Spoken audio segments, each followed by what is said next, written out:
Já, komið heil og sæl og verið hjartalega velkomin að tækinum. Það eru kallbræðir sem heils ykkur. Ætlum við bara að ríða vaðið, Birki? Ekki eftir neina að bíða? Ég er alltaf svo lengi að opna þetta, þannig ég halda áfram að tala. Já, ég nýtti tækifærið og kynni þátt kvöldsins inn. Við erum auðvitað með Happadreym í dag og þeir eru með sérstaka HM-útgáfur núna. Heldur betur. Þannig að þið getið fengið allar treyjur liðana sem eru á HM 2026. Í þessum forlótu umbúðum og Birkir, hann á eftir að róast eitthvað við þetta en þannig að ég ætla að kynna inn þátt kvöldsins sem að jafnframt er góðvinur þáttarins, ef ekki sá besti og ekki bara leiða mér að segja, 9. skipti. 9. skipti. Heiðar Guðjónsson, hagfræðingur, fyrrverandi forstjóri Sýnar, fjárfestir og stjórnarformaður Íslandsbanka, vertu hjartalega velkomin. Já, takk fyrir kærlega. Ég er nú bara spenntur að fá að opna svona pakka. Sko, ef þú fengir að velja treyju, hvað lið Akkur getur þú ekki gert þetta bara eins og Heiðar? Hann var svona 3 sekúndur aðeins. Hann er líka massaður. Herru, má ég sjá. Við erum allir opnað hérna, hvetjum allir til að taka þetta í mynd hérna. Já. Þið heyrið skruðningan. Já, þetta er uppáhalds treyja mín maður. Það var Germany. Þýska landsliðið að mér. Þessi geðvik. Og hvað er með þetta? Já, er þetta Slóvakía? Bara skjaldan ekki. Ég skal mögulega svissa við Já, takk fyrir Happadreym. Hvað erum við hér? Er þetta Úrúgvæ? Ég er sko til ég að skipta það frá Úrúgvæ. Belgía, þetta er Belgía. Já. Með kraga, tek því alltaf. Takk, Happadreym. Já. Ánægilegt. Heiðar, þú mátt að sjálfsög skipta við okkur. Já, takk fyrir. Þetta er Belgía, þú veist með. Já. Belgía í Úrúgvæ litum. Þannig að það er aldrei sérstætt. Þetta er svona sapgripur. Já. Með hvað liði heldur á HM hér? Ég ætla að halda með Englandi. Is it coming home? Football? Ég vona það. Þeir voru nú alveg nálægt í síðast og hafa alltaf verið að sækja meira og meira í sig veðrið eftir að við niðurlægðu þá í Nice 2016 Evrópumótinu. Þá hafa þeir svolítið tekið sér taki, blessaðir. Það var grjóthart hjá Tuchel, hann skildi nokkra góða menn eftir. Já. En það er nefnilega, þetta er liðsíþrótt og þeir sem ætla að spila sem einstaklingar, þeir eiga ekkit heima í einhverju meistara liði. Nei, talandi liðsíþrótt, þú líklega horfðir, varst líndu við skjánu laugardaginn? Já, Arsenal, PSG. Já, það var svekkjandi. Þetta var bara, gerðist nú ekki svo margt í þessum leik en það var rosa spennandi og mikil orka og annað, þannig að það var ekki hægt að hafa annað en gaman að þessu, síðan þetta endar svona í vítaspyrnukeppni að þá veit maður svo sem aldrei hvernig þetta nákvæmlega fer og þeir voru bara óhefnir. Já. Þetta er náttúrulega hluti af leiknum. Ég spila alltaf körfubolta og þar eru svona 100 atriði í leiknum sem skipta miklu máli. Í fótbolta er það stundu bara 1. Þannig að ég held að það skýri það hvað svona fótbolta er svona vinsæll. Það er meira svona slembi. Það er meira svona tilviljunum háð hvernig úrslitin eru. Það getur alveg verið að miklu verra liðið vinni. Og það er eitthvað svona öskubusku dæmi í því sem fólk auðvitað heillast af. Já. En svo bara er þetta PSG-liðið náttúrulega rosalega gott. Þú lítur að tekið fyrir tíðanbili Englandsmeistaratitill og úrslit í meistaratitill. Já, bara frábært. Ég ætlaði að reyna að vera og var á síðasta leik Arsenal á heimavelli. Já. Sem var hérna í maí, 19. maí og móti Burnley og við unnum þann leik bara 1-0 en svo þurfti að Man City að klúðra næsta leik og þá var bikarnum lyft daginn eftir sko. Já, sófameistarar. Já, gaman að þessu. Mjög svo. Árum hvernig fótboltan, þá eru Happadreym auðvitað með happadreym@gmail.com og það er hægt að fá hópapantanir, vinnustæðir og vinnahópar sem að geta gert sig glaðan dag. Já, þá getur við mikið Slóvakíubúningin góða. 10 gull með fallir í pökkunum og fyrst við erum að minnast að vinna okkar, þá er þetta kaldi. Já, skálfæðar. Við erum að bera kalda á borð og skálstrákar. Skál. 2 nýja vörur á leiðinni frá þeim, úr þeim ranni, auðvitað. Já, við skulum bara leyfa því að leggja með til hluta í bili. Ef þú segir einhvern þá þeir að drepa þeim. Það er bara nákvæmlega þannig, en við ætlum í frétti vikunar. Nú er nú að fara yfir. Já, heldur betur. Við ætlum að byrja á vinsælustu stétt landsins, ef við byrjum á að ræða Icelandair. hafið þetta verið í fyrirrúmi síðustu vikur, kjaradeilu við flugmenn, niðurfellinga ferða og nú er verið að spá yfir 10 milljarða rekstratap á árinu. Marino Örn, fyrrverandi forstjóri Kviku, skrifar í Morgunblaðið og sendir flugmönnum, ég var að segja, sneið. Já, heldur betur. Hann segir, maður mjólkar ekki dauða kú. Heiðar, byrjum á því, er Icelandair dauð kú? Nei, ekki ennþá. Markaðsverðmætið segjum 26 milljarðar eitthvað svo leiðis en handbært fé nálgast 60. Þannig að einhver hefði nú getað sagt að það væri þess virði að kaupa félagi í dag, leysa það upp og leggja það niður. Þá getur það vel tvöfaldað það sem þú legðið fram. En það er ekki það auðvelt, en það eru eignir þarna inni sem eru mikils virði, en það breyti því ekki að framkoma flugmanna gagnvart vinnuveitenda sínum svo framkoma forkastaleg. Það vantar bara að flugmennir leggja saman í púk, kaupi félagið og leysa það síðan upp. Já, nei, það kom nú daginn að það hefur verið 18 flug sem hefur verið felld niður vegna þess að þeir neita að vinna og þegar einhver segir já þeir að fara og koma úr fríi að þetta fyrirkomulag búið að vera við líði í sko meir en áratug og það hefur aldrei verið vandamála að manna svona. Þannig að flugmaður fær eitthvað 400.000 á dag fyrir að vera kallaðir úr fríi og þetta hefur verið bara kærkomin búbót fyrir flugmenn og það þýðir að þú tekur Ameríkuflug það telst sem 3 dagar, það 1,2 milljónir og allt annað og þegar flugmenn að tala hvaða launakjör þeir eru með, við þurfum að tala heildarlaun, bara hvað fá þeir greitt vegna þess að fá líka sko dagpeninga og alls konar álag og auka uppbót í lok árs og telur þetta allt saman, þá eru flugmenn með 34 milljónir á mánuði. Og þegar það verið að stilla þessu upp eins og þetta sé einhvers konar stéttabarátta, að þarna sé vinnandi stéttir einhvern veginn að vinnuveitandi sé að níðast á þeim, að það náttúrulega eins langt frá veruleikanum og hugsast getur. Þannig að þessi 18 flug sem búið að fella niður, þegar ég var að reyna að slá mata á þetta, þá reiknast mér til að þetta sé fyrir eftir nákvæmlega hvers konar flug þetta eru, en ég ímynda mér að þetta sé svona í kringum 100 milljónir hvert flug sem fellt niður. Þannig að þessar aðgerði flugmanna að nálgast 2 milljarða sem búið að kosta vinnu veitandan. Og ég myndi aldrei vilja hafa fólk í vinnu sem viljandi að reyna að skaða fyrirtæki sem það vinnur hjá. Þannig að mér finnst þetta mál algjörlega fráleitt. Já. Skúli Mogensen blandaði sér í umræðuna og bendir á að félagi sig á flókið og marga vélategundir og mörg svið. Það hefur auðvitað verið umræðinni að Icelandair í því að skipta flota eða endurnýjan. Lausnin að endurnýja og einfalda reksturinn? Já. Auðvitað eru margir þættir sem koma að inn í að það núna verið að breyta og skipta og það voru mjög afdrifarík mistök gerð á sínu tíma með að kaupa þessar Max-vélar. Það verið að vinda ofan að þeirri vondu ákvörðun. Það hefur kostnaði fyrir með sér. Síðan erum við líka með alveg fáralegt kerfi hérna. Við erum að láta bæði siglingar, sjóflutninga og flugflutninga borga einhver kolefnisgjöld til Evrópu sem heita ETS sem í Evrópu gang út á það að þá að hvetja flutningana til að fara meira inn á lestarkerfið. Og þess vegna eins og augljóst að þá Malta undanþegið svona gjöldum og Kanaríeyjar og þetta bara eyjar sem ekki tengda með lestum við meginlandið eru algjörlega undanþegnar.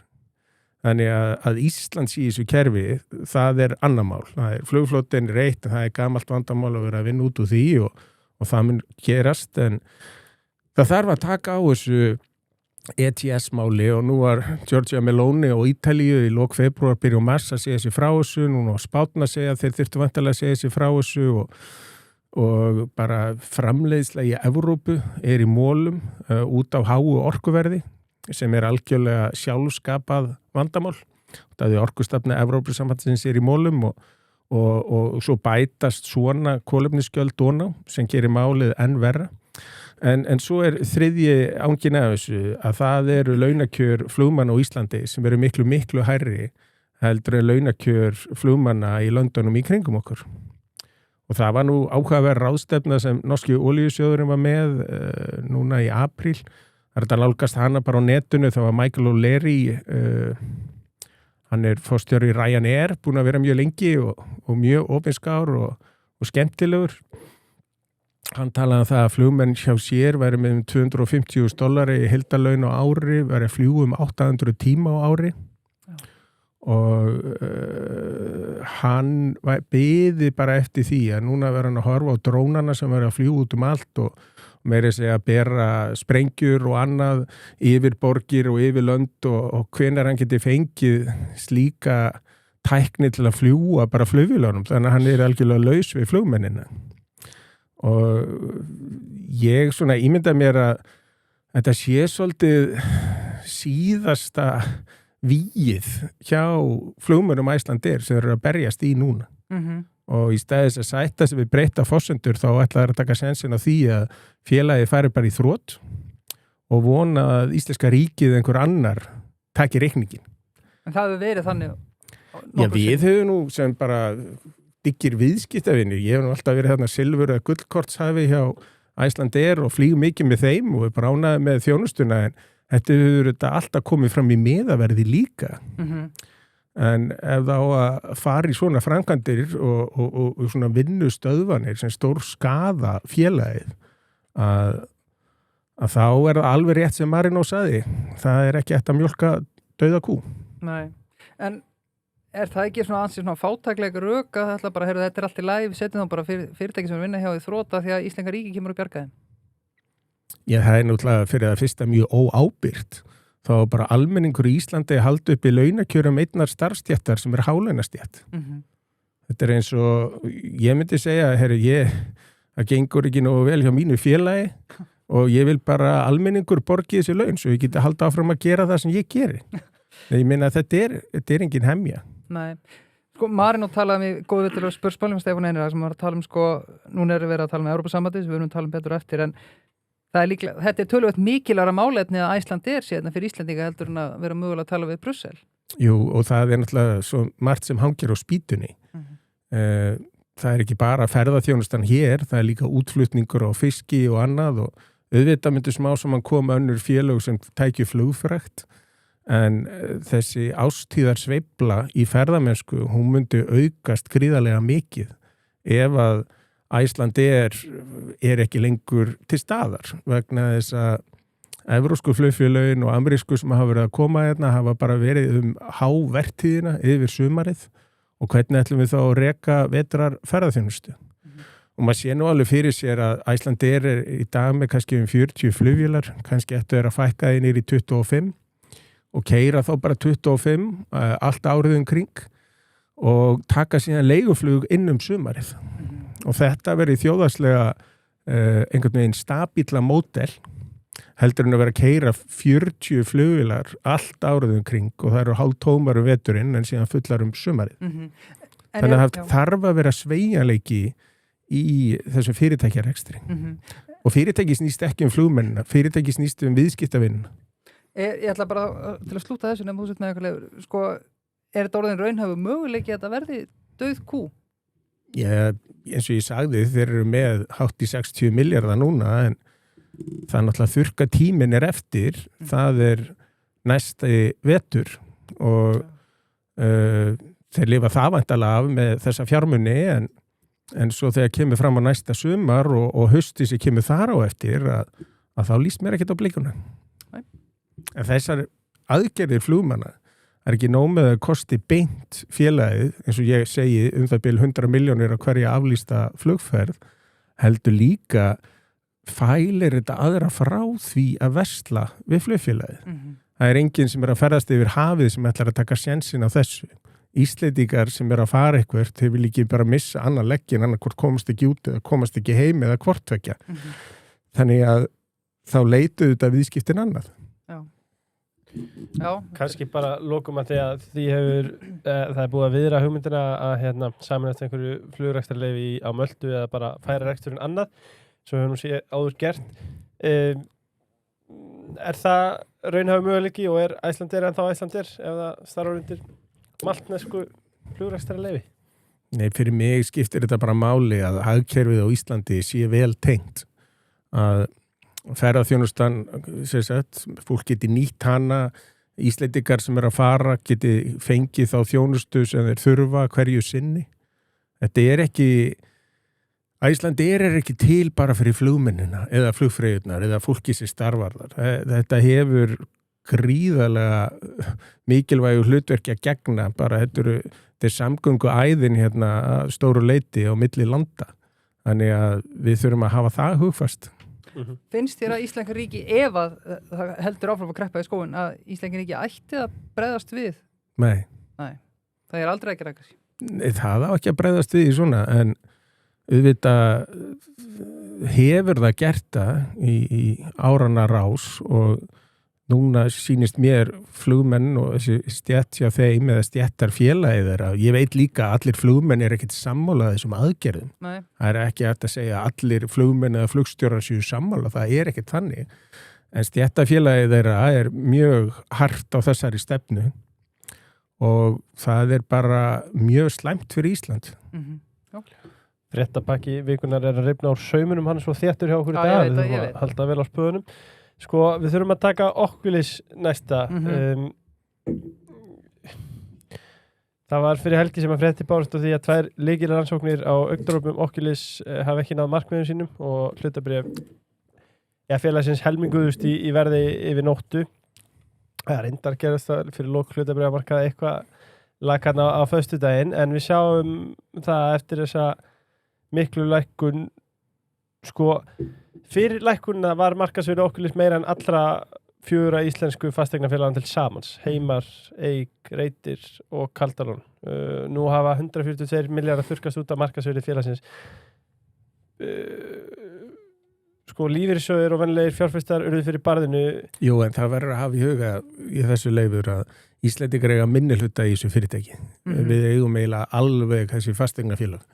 Og Íslendingar líka, þeir sem eiga þessi hlutabréf, þeir keiftu vel flestir og miklu lægra verði og Oculus var það félag sem hefði hækkað mest frá áramótum fram að síðustu viku og hækkum tíma var búið að hækka yfir 60% og hann kannski búið að hækkum cirka 50%. Þannig að þessi leiðrétting sem verður, þetta ekkit blóðbað, þetta auðvitað leiðilegt, maður hefði óskað þess að þetta hefði gengið. En það með svona áhættu fjárfestingar að það ekki að vísan að róa með þær og að félagið sé sett svona undir sama hatt og kannski fasteignafélög eða bankar eða ég ætla ekki að segja Icelandair en kannski skipafélag eða tryggingafélag eða ég tala nú ekki matur fyrirtækin okkar, smásölu fyrirtækin, að það kannski gefur svona skakka mynd gagvart einhverjum nýjum fjárfestum sem líta á þetta bara hlutabréfin svo hin. En þetta áhættu fjárfesting. En þá pælum maður í, sko, eins og Leifur kemur að þarna á þetta vera bara opið öllum hefðbundum fjárfestum í kaupöllinni að því að þetta svo flókin rekstur. Já, ég vil ekki að fólki sé bannað að gera eitthvað. Ég vil ekki banna veðmál og ég vil ekki banna hitt og þetta. Nei. Þannig að það sjálfsagt að hafa þetta skráð en það mjög óeppilegt ef að umgengnin við félagið slíka að menn setja þetta undir sama hatt og einhver bara argrislu félag sem hafa verið í rekstri áratuga skeið. Menn voru að tala 90% líkur á þessu og annað eins og sama með úttæktina á alvartekki, mann og að það var nú bara fórsættir á sínum tíma. Ekki bölvun á okkur, heðar? Nei, en þetta áhættu fjárfesting og það til þess að það verði framþróun, þá þarf fólk að taka áhættu, en hún þarf að vera skynsaleg.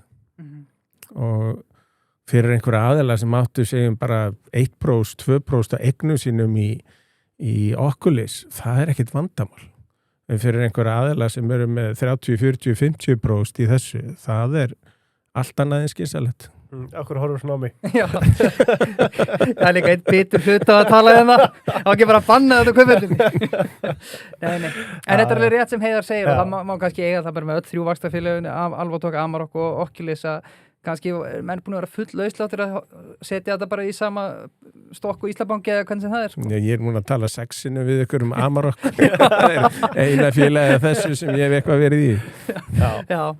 En eru þið með gullnámu? Já, við skiljum það, hittir vatn.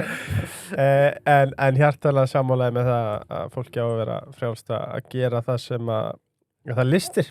Hvort sem það fjárfestingar eða veðmálin annað. Og eins og Heiðar segir, það verður líka bráðvört að fletta upp eins og fullt af þessu fólki kannski að tapa eitthvað aðeins sko, en þetta náttúrulega búið að hækka rosalega. Já, ef að vextir á Ísland eru núna 7,75% og þú ert bara í innlánum, þú ert að fá 88% vexti og ef þú 800 milljónir og færið 8 milljónur á ári, þá þú myndir taka einu sinni vextina, 1 árið og sitja í Oculus og sitja á því. Ég meina, það var ekki 100 í hættunni. Nei, heyrðu það. Að því að myndast að veðmál bara örstutt lengjan auðvitað okkar menn. Stuðu baki á íslensku íþróttalífi ef svo ítla kemur fyrir að þú tapir, en síðast en ekki síst Brim Lýsi. Í gær tilkynnti Brim uppfæran kaupsamninga á Lýsi, verði lækkar verulega með að við uppáðlegt samkomulag, minna þó kannski en láti væri veðri vaka, samhliða því að vera að selja Polar Seafood og Melnes. Þetta eru stór viðskipti? Já, og mjög magnað að Brim hefði getað náða fyrir það fyrst að kaupa Polar Seafood og selja það síðan helmingi herra. Og félagið mjög arðbært á sama tíma og ég held að það hefur verið arðgreiðslur líka inn í þessu. Þannig að það eru gríðarlega öflug viðskipti sem þarna eru. Ný ríkisstjórn á Grænlandi, hún hefur svona verið og svo fyrri líka að tala um það að þeir vildu helst að það væri engir erlendir aðilar sem tengdust sjávarútvegi þar. Þannig að mér var svona bara sniðið hjá Brimi að selja þetta. Melnes hins vegar miklu minna fyrirtæki, ég ætla ekki að hafa skoðun á því, það önnur fiskverkun sem kaupi það, fjárhæðin, það er kannski 1/10 af því sem var að tefla í kringum Grænlands viðskiptin, en svo með Lýsi, það er náttúrulega stór viðskipti og maður ímynda sér að Brim sé langstæst í byrgi Lýsis, þeir eru með starfstöðar nánast hlið við hlið og síðan er það þannig að með aukningu eða vexti í fiskeldi hér á landi að þá ætti hagur Lýsis að vænkast umtalsvert að tengist fóðurun fiskana. Þannig að ég bara held þetta sé allt hið besta mál. Já, en hvernig gerist það sko, þegar það sem vakti mína athygli og ég veit fleira er að þarna vermiðin, hann breytist holdið þarna sko Guðmundur er alltaf kom fyrir rúma ári síðan, frábæran þætti og veit að þú kannast við hann. Hvernig breytist svona vermiði mikið? Ég veit að þú getur kannski ekki svaraði, en er þetta ekki alltaf áhugavert? Já, en þetta er náttúrulega þannig að ef þú skrifar undir kaupsamning, þá er það með fyrirvara áreiðanleika könnun alltaf og fyrirvara samþykki stjórnar ef að þú átt ekki fyrirtæki 100% og Brim almenningshlutafélag, þannig að stjórnin þarf að kvitta upp á það og svo þarf að fara í gegnum alla reikninga fyrirtækisins. Þannig að ég veit ekki hvort eitthvað komið upp á þarna, en það væri þá leiðin til að breyta viðskiptunum. Klárt.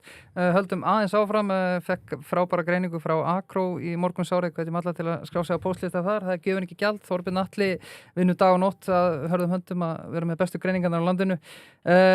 Og þetta var náttúrulega ekkert frábæra frétti sem var að koma með í þessari skýrslu, en óveðu skýin hrannast upp yfir innlendu efnahagslífi í nýrri þjóðhagsspá Seðlabankans frá í maí. Voru hagvaxtarhorfur lækkar, búist við hækkandi verðbólgu og verulega auknu atvinnuleysi þó að lendingi verið mjúk samkvæmt spánni. Talaði að veltuskattar muni skila minna og útgjöld aukast og við ætlum að vera með hallalaus fjárlögur 27. Sko ég ætla bara að spyrja opnum spurningu sko, ef við tölum bara ríkisfjármálinu og efnaðinn á Íslandi, er alltaf að fara til andskotans? Nei, það er ekki alltaf að fara til andskotans, en þetta plan sem að talaðum, það er bara ekki að virka neitt. Nei. Og þetta er algjörlega heimatilbúið vandamál og það er meira segja þannig að auknar skattekjur upp á hátt í 100 milljarðar sem er að koma út af kóloplast og keresis viðskiptunum fyrirfram greiddir skattar sem kom inn á þetta ár núna, það mun ekki vera nóg til þess að snúa dæminu við. Það er tvennt í þessu að það er aðalega það að ríkið hefur bara ekki geta setið á sér í útgjaldagleði eins og við höfum ofta rætt hérna og Tekjuaukin í fyrra var miklu meiri, tekjurnar miklu meiri heldur við byggust við og tekjurnar í upphafið þessa ás og á þessa ári miklu meiri heldur við byggust við. En samt munið þeir ekki ná að skila afgangi. Og ástæðan einföld að þau eru bara að eyða og þau eru alltaf að setja stífar og stífari reglur og hærri skatta á framleiðnustu atvinnugreinarnar og með því að auka útgjaldin hjá sér og þá eru það að auka ríkisumsviðin sem sá hluti hagkerfisins sem hefur langt minnsta framleiðning. Og ef maður ætlar að vinna á verðbólgu, þá þarf maður að gera meira fyrir minna. Maður þarf í raun og veru að ná að framleiða meira með sama tilkostnaði eða minni tilkostnaði. Og ríki gerir það ekki. Þannig að ríki gerir alltaf minna fyrir meira. Og það svona kjarnin í þessu og þetta afskaplega einfalt en einhvern veginn fyrir þetta fram hjá hagfræðingunum sem sitja í ríkisstjórn. Já, maður býður þetta en þá þetta verðmæta sköpunar hausturu? Já, það kemur ekki á þeim, en þau koma að stað með svona stefnum áætlunarbúskap sem þau kalla atvinnustefnu og ætla að fara að miðstýra meira hagkerfinu, það kann ekki góðri lukka að stýra. Nei. En sko maður sér alltaf að fréttum að þessi að hagræða og það verið að saman einhver embætti og einhverja stofnanir og eitthvað betur má að duga skal. Já, þetta bara eins og segjast alltaf ljósrita beggja vegna á blaðsíðuna. Þetta einhver titlingaskítur sem einhver máli skiptir. Já. En nú setur hlutin oft í skemmtilegt sögulegt samhengi. Sko, hvernig minnka maður ríkisbáknið? Og hefur hvernig? Já, það bara með því að hætta að gera það sem þú átt ekki að vera að gera. Ríkið á ekki að vera í samkeppnisrekstri. Ríkið á ekki að vera að skipta sér á öllu sem borgaranir og fyrirtækin í landinu að gera. Og eins og núna í stað þess að leyfa arðbærustu atvinnugreinunum að blómstra, að það var settur sérstakur skattur í fyrra á útgerðina. Svo á að setja sérstakar skatt á hitaveitu og raforkuframleiðslu og ferðaþjónustu og banka. Já. Og hvað vitum við? Jú, við vitum að það þurfa allir að nota bankaþjónustu, það þurfa allir að nota rafmagn, allir þurfa að nota hita og ferðaþjónustan blandast mjög mikið inn í íslensk samfélag, bara hjá íslensku vísitölu fjölskyldu. Alls konar sem hún að gera sem mun hækki verði út af þessu. Þannig að með öðrum orðum þá bara hækkar verðlag og þetta dregur úr fjárfestingu í þessum atvinnugreinum sem þar framleiðnistu. En svo heldur bara ríkið áfram að byggja einhvern spítala sem þeir kunna ekkert að byggja. Það akkurat það, sko, þegar það þarf að draga saman segling í atvinnulífinu þá eru 30 látnir fara, en þú veist, það ekkert mikið fjöldaupsagnir þarna hjá ríkinu. Nei, það er sko ekki ráðningabann. Við sjáum bara fjölda opinberra starfa sem fer sko það að minnst tvöföld aukning þar með að við sköpun starfa í engageiran. Þetta eru 22% aukning milli 19 og 24 eitthvað svoleiðis. Já, sem og hvað, batnaði þjónustan? Fengum við eitthvað meira? Nei, við fengum mér að minna. Til hemmingi með það. En verður ekki þessi ríkisstjórn dálítið exposed ef hún nær ekki hallar þessu fjárlögum 27 sem mér heyrist að sé aldrei að fara að gerast? Já, en þeir verða náttúrulega líka í mjög erfiðu málum núna þegar þessi atkvæðagreiðsla Evrópusambandi tapast í ágúst. Þannig að þetta er rosalega misráðið. Í stað þess eins og þetta lofaði góðu að koma inn með sérstakar hagræðingatillögur, lofa hallalausum fjárlögum, lofa miklu aðhaldi í ríkisrekstri, segjast vera með plan, segjast vera með vaxta sleggju og verðbólgu sleggju. Hljómaði fáránlega vel. Já, það var bara ekkert gert af þessu og bara eftir kosninga Evrópusambandið og meðan ekkert verið að vinna í þessum málum og vandinn bara eykst. En þetta fyrir séð. Það ekki þannig eins og sko, við sáum nú bara að voru að koma tölur fyrsta ársfjórðung þess ás að það bara umtalsverður hagvöxtur það 2,5% og það ennþá launa aukning. Þannig að ráðstöfuna tekjur heimilana þær ekkert að fara að hrynja. Nei.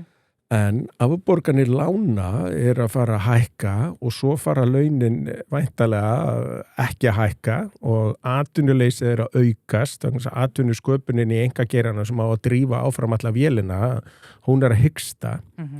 Þannig að þá gerist það að ég vona bara að vera gott viður í sumar og þá allir hessir, en með haustinu þá verður aðeins meiri fíl í gangi. Kólumbus ævintýraferðir, gæði og lúksus. Það er auðvitað lagt mikið upp úr þægindum þar á þeim bænum. Gist á glæsilegum 4- og 5-stjörnu hótelum á öllum áfangastöðum. Heldur betur. Get bara fullyrt það og allir gistimöguleikar hafa verið prófaðar af starfsfólki í Kólumbus. Það er ekkit verið að tjálta til einna nætur eða í fyrsta skipti. Nei, þið þekkið þetta út og inn. Út og inn. Orka náttúrunar. Og það er komið að því. Skráning í jarðvarmahlaup ON 2026 Birkir. Skráningin er hafin. Já, skráning er komin í loftið. Hlaupið fer fram 5. 9. júlí klukkan 19:30 og er ræst út við Hellisheiðarvirkjun 13 km hlaup í stórbrotnu landslægi. Og hvað kostar? Já, það er solid 0 krónur. Já, það er bara bókstaflega verið að gefa þetta. Já, heldur betur. Svo eru komið nýja vini. Origo. Rísa stórt að fá þá í fjölskylduna. Should I stay or should I go? Should I stay or should I go? Bjóðum Origo hjartalega velkomin. Origo er þjónustu og þekkingarfyrirtæki sem vinnur með fyrirtækjum að því að ná forskoti í breyttum heimi þar sem tækni skiptir öllu máli. Þið munið kynna þessu betur í næstu þáttum en bjóðum Origo hjartalega velkomin. Já, sko, næst er hlusti á Should I stay or should I go? Já. Ekki gleyma Origo. Gleymir ekki oft vinstrafólk að til þess að vera með þetta frábæra velferðarkerfi allir séu jafnir, þá þurfa að vera einhverju hægri menn sem vera að djöflast alltaf það. Verðmætasköpunin kemur ekki frá vinstrafólkinu. Nei. Og þau ætla bara alltaf að skipta kökunni, þau ætla aldrei að skapa neitt. Þannig að við þurfum að hugsa það, við þurfum fyrst að skapa áður við getum skipt. Klart. Já, þetta eru góð lokaorð inn í þennan belg. Við ætlum að færa okkur í gjaldmiðlamálin. Þá vorum við þetta með helsta sérfræðing landsins í þeim öfnum. Jú, heldur betur. En það eru Kapal, glæsilega herraföt á viðráðanlegu verði og mikil gæði. Já, ég er í Kapal peysu. Já, en það virkilega vel klæddur í dag. Takk. Eins og heiðar alltaf. Já. En þú farið hörfatnaðin frá Kapal fyrir sumarið í Smáralind, Kringlunni, Selfossi og víðar á fullta stöðum, en það var ráðstefna í dag í Hörpu þar sem að kynnt var skýrsla erlendra sérfræðinga gjaldmiðlamál Íslands. Ásgeir Jónsson, seðlabankastjóri, sagði að leiðin að læri vöxtum sé svo sama með krónu og evru. Þorgerður Katrín undanrengisráðherra skrifaði sömuleiðis grein í Morgunblaðið og segir að vexti muni lækka 3-4% við upptöku evru og svo var Ólafur Ragnar sem að læði orðið belga á sínum tíma en hverju væru helstu kostir og gallar ef við tökum upp evruna hér? Og þú varst á þessari ráðstefnu, ekki?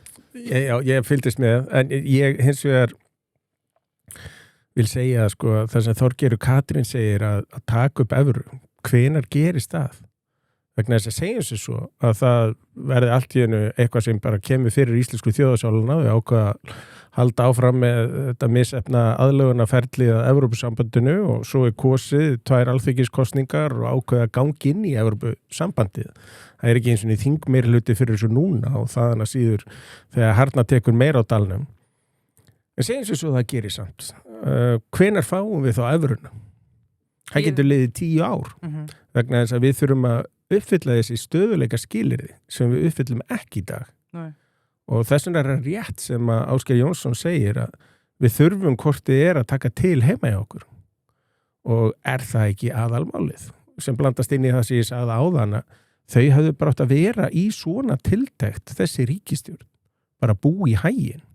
Þannig að við værum með viðráðanlega vexti og verðbólgu og þannig efnaðs umsvif að við myndum uppfylla þessi skilyrði sem fylgja þessu Maastricht samkomulagi sem evru samstarfið byggir á.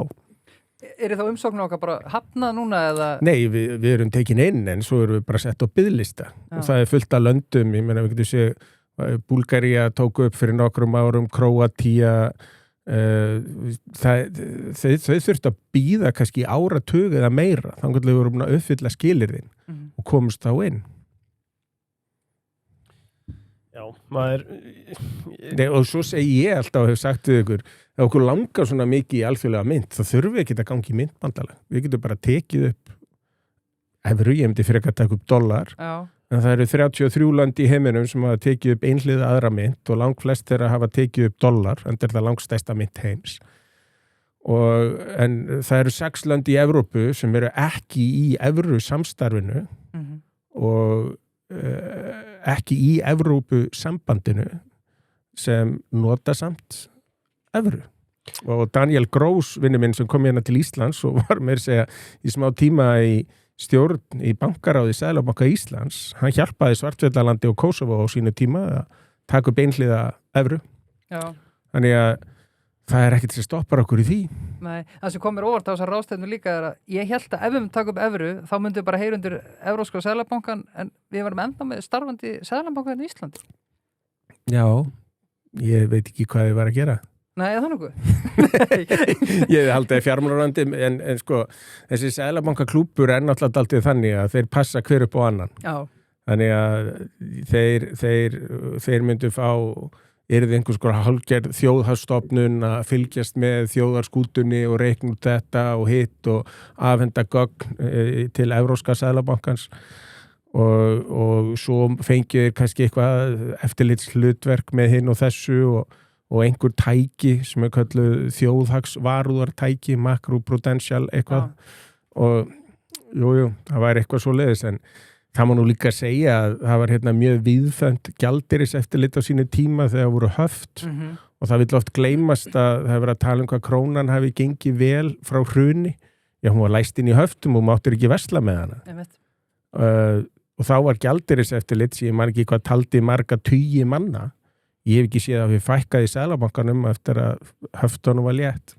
Einhver kostur við að, ég veit hvað þín skoðun á Evrópusambandinu, einhver auka kostur við að vera semst, í þessu myntbandalagi frekar en að við tökum einhleiðu upp einhvern annan gjaldmiðil? Já, þessi fólk myndi segja væri að þá hefur beinan aðgang að Evrópska Seðlabankanum sem hugsanlega lánveitenda til þrautavara. En þá skýrasta dæmið þegar Fortis, sem var risastór banki í Benelux, Londonum, Belgíu, Hollandi og Luxemburg fór á hausinn og þá sagði Evrópski Seðlabankin, við erum ekki að fara að lána meir í þetta eða bjarga þessum banka að leggst á þessar ríkisstjórnir. Já. Þannig að þeir myndu nú alltaf koma reikningnum til viðkomandi þjóðríkis. Já. Já. Já. Sorry, en eða Þorgerður að reikna þetta rétt, 3-4%? Nei.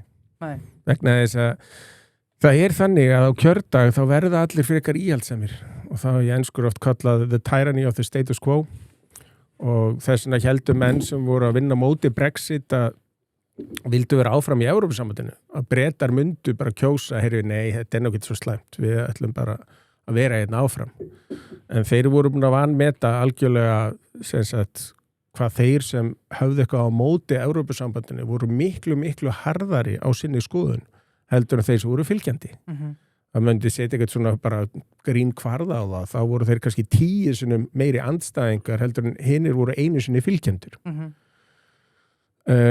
Hvað varðar síðan Ísland og Evrópusambandi, þeir sem segja nei, þeir eru miklu einarðari í sinni afstöðu heldur en þeir sem segja já. Og svo þegar fyrst við erum ekki í Evrópusambandinu, þegar kemur að kjördegi þá segja menn bara nei.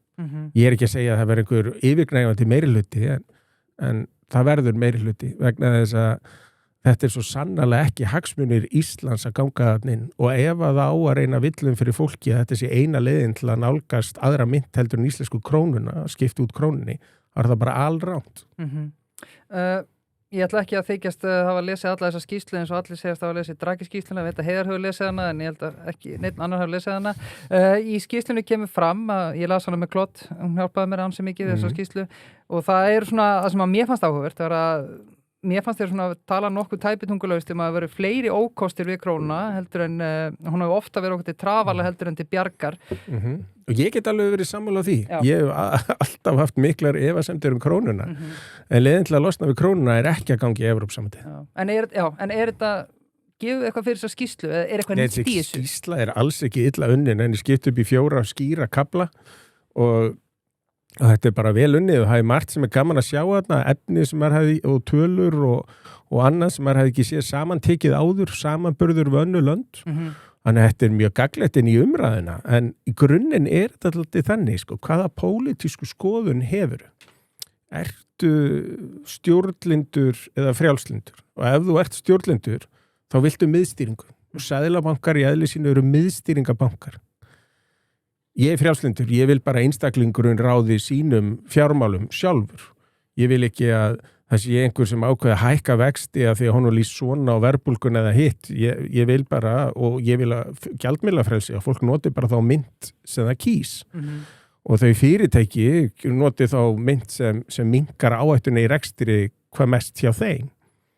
Og ef maður hugsaður þetta svona, það er til fólk sem lesi þessa skýrslu með augum stjórnlyndis og sér bara, já, þetta verið agalegt að framselja peningaprentvaldi til Brussel, en svo eru aðrir sem lesi þetta þannig að þessi skýrsla, hún segir ekkert Evrópusambandið, hún segir ýmislegt krónuna. Og þessi skýrsla, hún er alveg ágætt hvað það varðar að krónan, ef maður setur hann í samanburð við norsku krónuna, sænsku krónuna sem fljóta og þetta danska króna bundin við evru og finnar hafa evruna, og þá ekkert að bera saman íslensku krónuna, sænsku krónuna og norsku krónuna, vegna þess að íslenska krónan með alls konar dulinn kostnað.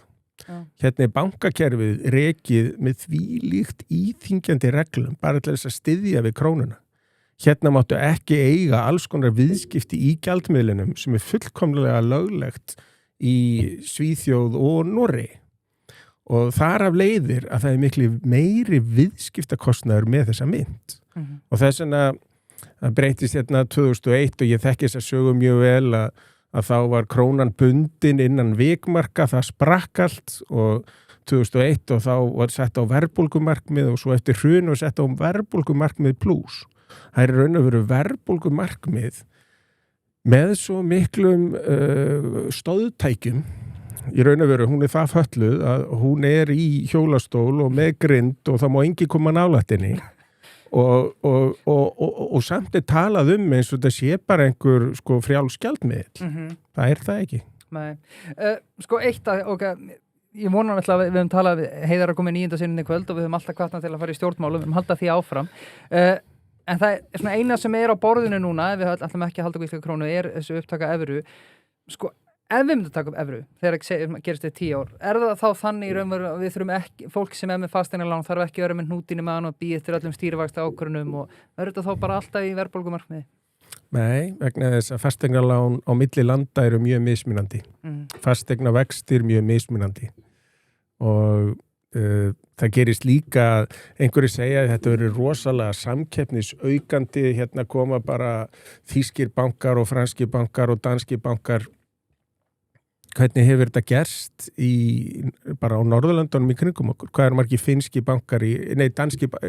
bankar í Finnlandi? Hvað margir franski bankar í Svíþjóð og svo framvegis? Það bara ekki neitt.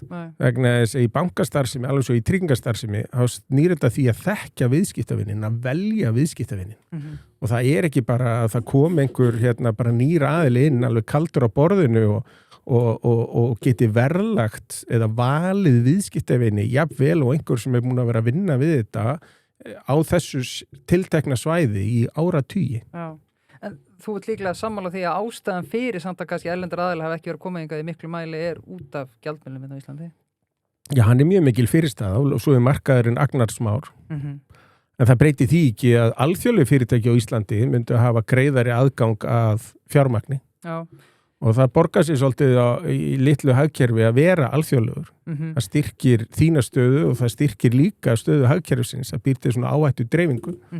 Ásgeir talaði sömulegis að það sé fyrirsjáanlegt, ef við tökum evru, að það sé fyrirsjáanlegt að eignaverð hækki og raunlaun lækki við upptöku. Af hverju segir hann það? Já, vegna þess að það náttúrulega frjálsför vinnuafls innan svæðisins.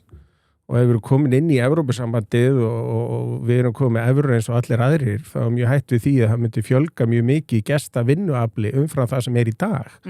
Og það til þess að þrýsta niður launum. Og það þá líka auðveldara fyrir íslenska starfsemi að útvista sinni starfsemi út fyrir landið. Þannig að þá þið fjölgun starfa, hún þið minni og hugsanlega þið fækkun starfa hér. Þannig að það geti alveg gerst. Hvað varðar síðan eins og ég nefndi áðan að það sérstök skattheimta hér á alls konar greinar og sérstök skattheimta eins og ég nota bara en dæmi fjármálakerfið að auðvitað það þannig ef írsku banki sem myndi kaupa núna Íslandsbanka eða Arionbanka að þá væri það regluverkið á Írlandi sem myndi gilda og það regluverk miklu hagfelldara viðskiptavinum bankana vegna þess að það einhverjir sem halda bankar sé að lána peninga sem þeir eiga. Bankar bara milliliður, þeir taka við innlánum og svo veita þeir útlán. Síðan kostnaður við bankarekstur, það fjármagnið sem þú þarft að hafa bundið til þess að fá leyfi og til þess að tryggja að bankin sé starfhæfur, svo kallar eigifé. Og þá skoða maður hvað vogunar hlutfalli hjá írskum banka, dönskum banka eða sænskum banka eða jável norskum banka. Það sko 3 sinnum hærra heldur en hjá íslenskum bankunum. Með öðrum orðum notaði 1/3 af eigifénu. Þannig að þá geti einhver snúsi við og sagt já þetta 1/3 af kostnaðinum. Þannig að það var að lækka mjög mikið verð til neytanda og vaxtamun og annað.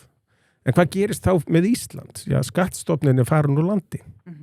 Og það mjög erfitt að við höfum rætt það eins og þegar ég var í fjölmiðlarekstrinum hjá Sína að þú varst með samfélagsmiðla og aðra sem voru að niðurbjóða og voru með allt annars konar reglur heldur en auglýsingamarkaðurinn á Íslandi, þurfti ekki að borga virðisaukaskatt, þurfti ekki að talsitja, þurfti ekki að fara eftir reglum sem hérna voru, gáttu auglýst áfengi og veðmál og tóbak og gum og veit hvað, óhindrað og tóku svolítið yfir auglýsingamarkaðin. En ekki nóg með það, þá hvarf líka skattstofnin úr landi. Og þetta eitthvað sem stjórnvöld þurfa og skattaklöð þurfa að átta sig á, því meira sem þið skattpína atvinnulífið í einhverju landi þá smá sem hann fer skattstofnin úr landi. Já. Af því að samkeppni sem kemur erlendis frá bara alltaf svo miklu hagkvæmari. Það alltaf reglu sem gilda. Það miklu minni fjárkvaðir og oft lægri skattar og annað því líkt. Og það eru útsíðum hvað verður skattstofnin á litla svæðinu. Já. Ég ætla að kasta nokkrum boltum til þín Heiðar, þú ræði bara hvernig þú grípur. En þú varst að tala áðan upptöku dollarans, að það væri ekkit endilega alvitlaust. Mér langaði bara að spyrja út í dalna hvort að þú hefði trúið því að það yrði áfram heimsmyndin eftir segjum 10 ár. Sjáum að þeir ég held að ríkisskuldan sé 120% af þjóðarframleiðslu núna sem met síðan eftir seinni heimsstyrjöldina.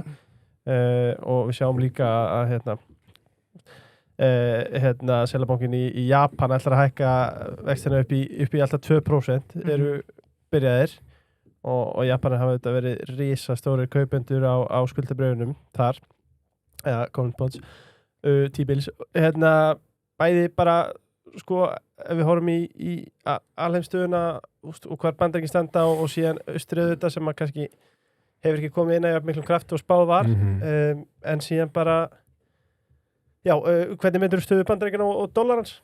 Já, hún búin að styrkjast núna mjög mikið bara á síðustu 6 mánuðin. Alveg óháð því hvað eins og frétt sem kom í morgun, það var samantækt hjá Evrópska seðlabankanum að nú var í gull orðin stærri forða hluti á gjaldeyrisforðum heimsins hjá seðlabankum heldur en dollar, heldur en bandarísk ríkisskuldabréf eða bara bandaríkja dollar og það nú aðalúta því að gull búið að hækka svo mikið.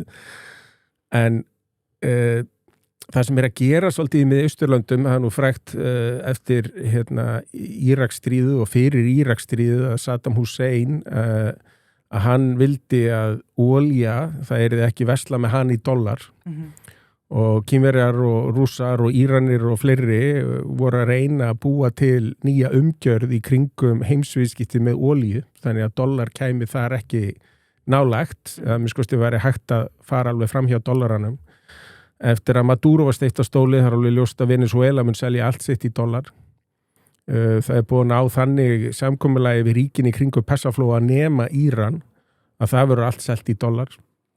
Og það búið að tryggja stöðu dollarans í heimsviðskiptunum betur núna. Það er kannski ekki allir sem áttu þess á því að það væri einhver svona undiralda síðustu ár. En núna stendur hann sterkar heldur en hann hefur gert langt skeið. Áhugavert. Já, þetta vissi ekki. En svona borgaðunum stóra sæluna. Já, hann þeir hafa verið kukkir hann að baka tjöldin í ríkisstjórninni. En skuldsetningin samt ekkert áhyggjefni? Jú, skuldsetningin áhyggjefni og þess vegna frábært að Trump eins og honum eru mislægar hendur margt hafi fengið Scott Bessent sem alveg stórkostlegur fjármálamæður og þegar hann kom inn þá var hann að tala 3-3-3 sko 3% hagvöxt, 3% fjárlagahalla, ná því niður en fjárlagahallin 6,7 komin upp fyrir 7 núna með þessum stríðsrekstri en Bessent að miskusti sem fjármálaráðherra mjög bjartsýnn á það á næstu 2 árum hann ná hann að ná jafnvægi í þessu og ég hef trú á því að það gerist. Tollarnir, hvernig hefur það komið út hjá honum? Já, hann er alltaf búið að dæma þá meira og minna ólöglega af Hæstarétti og alveg eins og veiðileyfagjöld eru skattar, það voru tollarskattar og þú þarft að fara með svona í gegnum löggjafarþingið. Getur ekki haft þetta bara að prenta út? Þú getur ekki komið bara með einhverja hálfgerða stóra ávísun og kynnt þetta sé frá gengið sem betur fyrir stjórnarskrá sem segir að það bara einn aðili sem getur framleitt eða lagt á skatta og það er þingið. Það nú reynda þannig fyrst þú vorum að tala Seðlabanka að verðbólga ekkert annað en skattur. Það eini skatturinn sem þingið þarf ekki að samþykkja. Og það bara framleitt að fjármálaráðundinu og Seðlabankanum. Það skattur.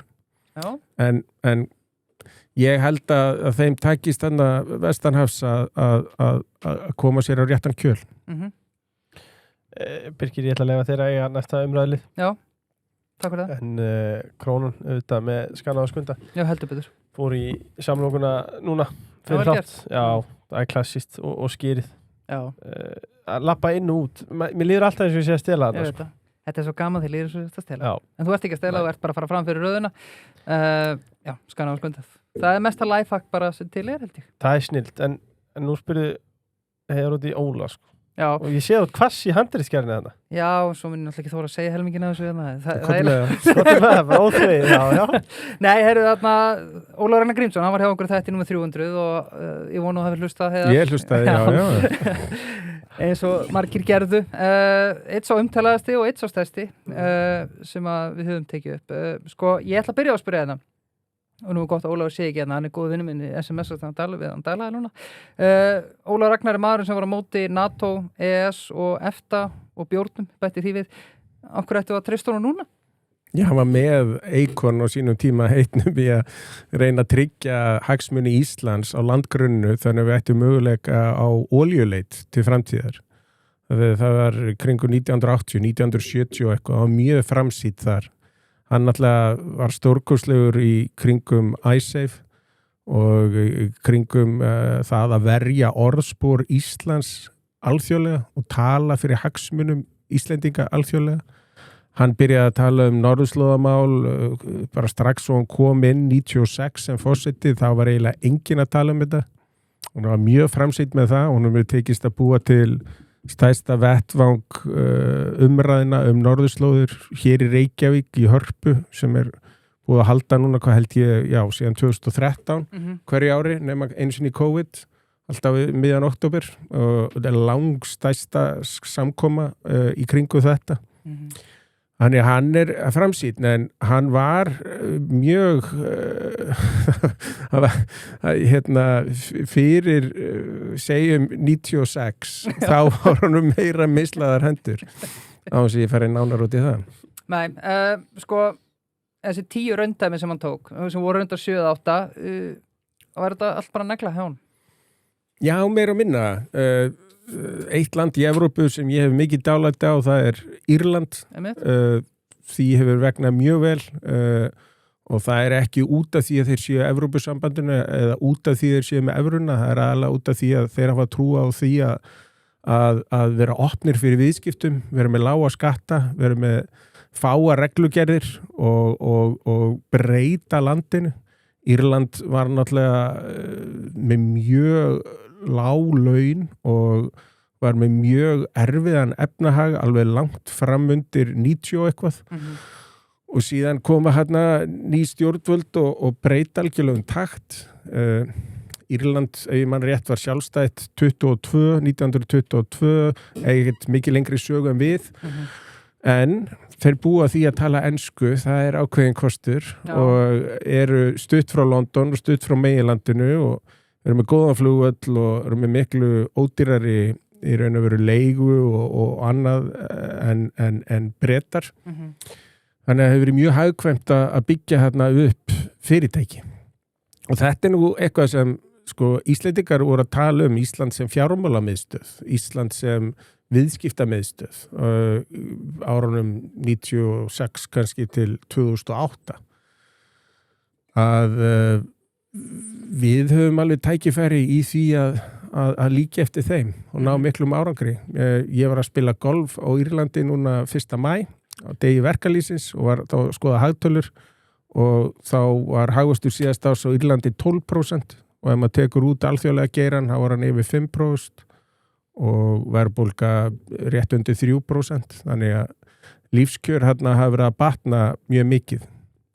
Hins vegar þetta orðið svolítið svona, þegar gengur svona vel í hartnær 30 ár, sko, fara menn svolítið að gleyma sér og þeir skattlagning, tekjuskattur einstaklinga finnst mér orðin of hár hjá þeim, en tekjuskattur fyrirtæki mjög lár og laðar til sín mikla atvinnusköpun og verðmætasköpun.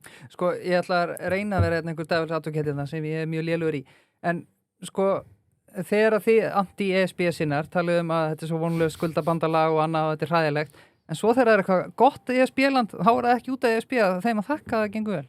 Já, vegna þess að eins og Dragiskíslan sagði, þú mátt ekki leggja svona álögur á fyrirtæki, þú mátt ekki vera með svona meira íþyngjandi regluverk og Írarnir eru algjörlega að skauta fram hjá því.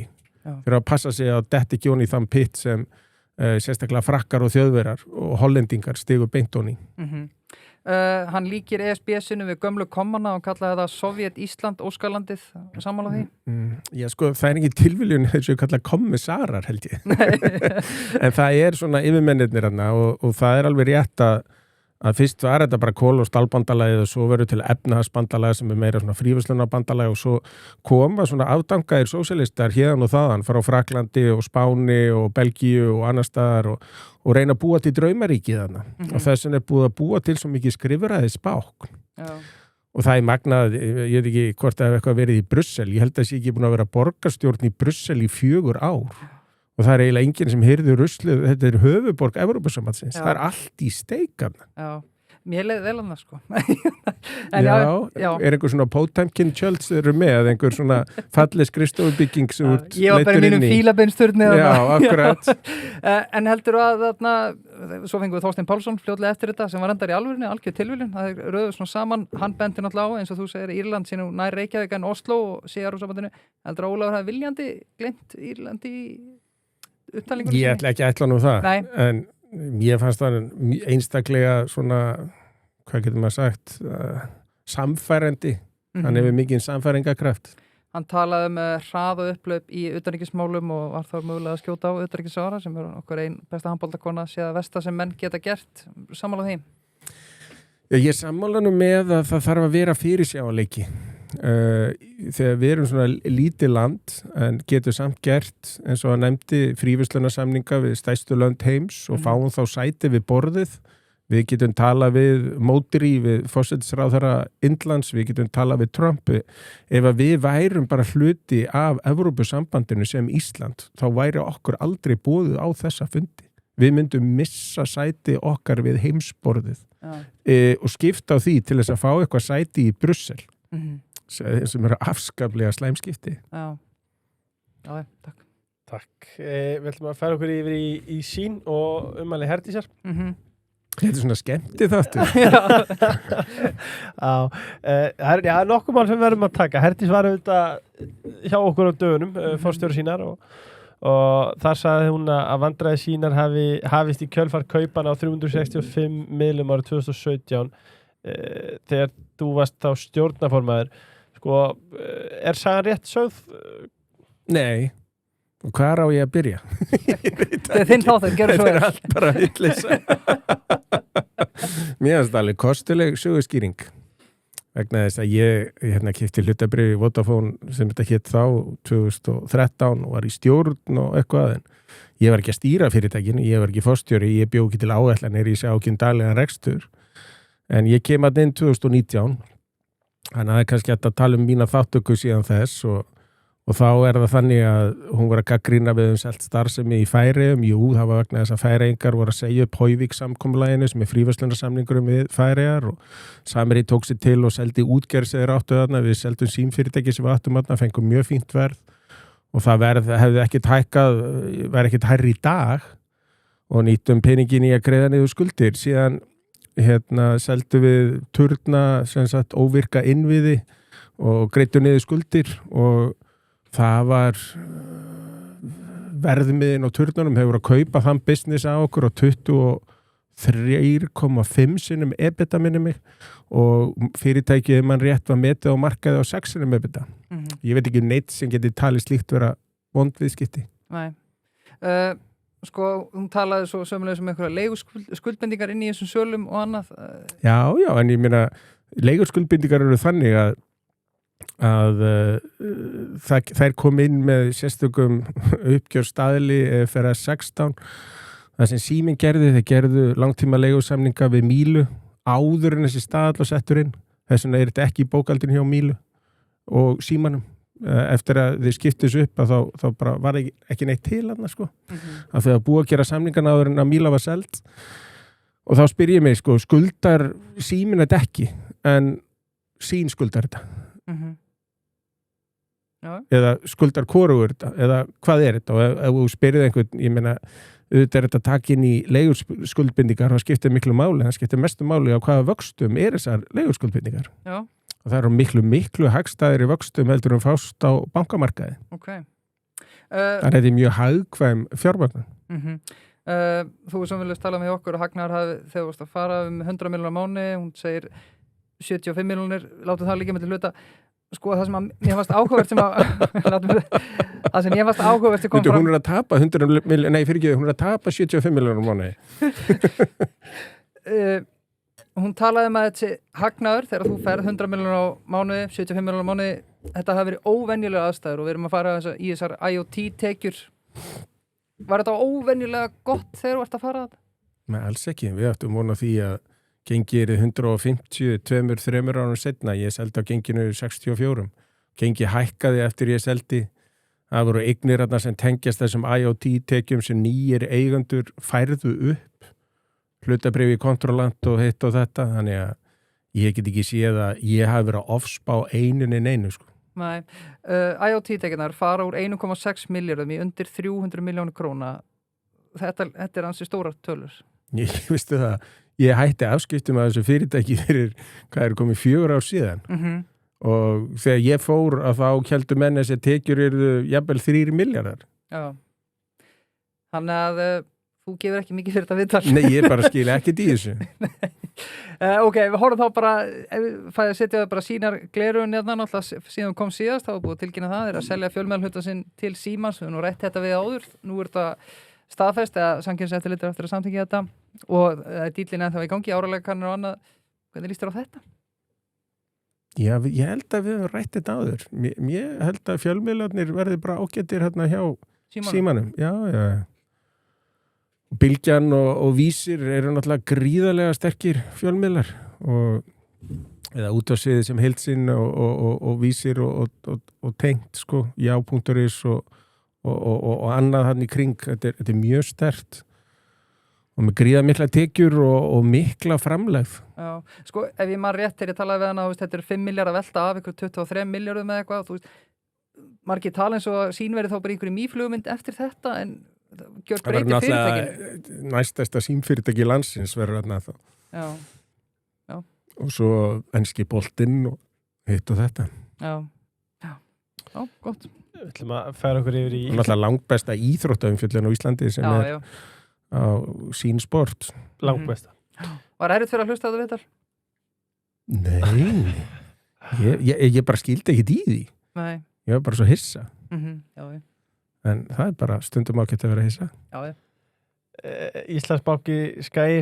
Það er nú eiginlega ekki hægt að minnast á Íslandsbanka annars að minnast á Íslandssjóði. Við nokkar. Láttu sérfræðingan að ásta peningana fyrir þig þegar þetta með breytur og... Brynjólf. Já, kong. Já, þú veit við sem hann vilja... Hringið hann. Já, einmitt, sko, við hvetjum auðvitað alla til þess að kynna sér máluna íslandssjóði.is og reglubundin sparnað en sko samruna viðræðum Íslandsbanka og Skaga var slítið fljótlega eftir að þú mætti til okkar síðast í byrjun árs. Hefur nú ekki sagt það bara hérna, sko. Og ég gaman að... Það var ekki ég sem sleita þeim. Það var Bjarni vinnur okkar sem var í viðtali hérna daginn eða einhver fyrir hans hönd. Bjarni Ármannsson nefndur mætti til okkar og kallaði eftir skýringum. Hvað var það sem lét þig Heiðar bakka út úr samrunum, mann? Ég bakkaði ekki neitt. Það voru þeir sem slítuðu þessum samningaviðræðum. Þannig að það skrifast ekkert á mig eða Íslandsbanka. Nei, sko, en þeir tala að þegar við komum með allt annað upplegg á borðinu eftir að þú mættir það inn?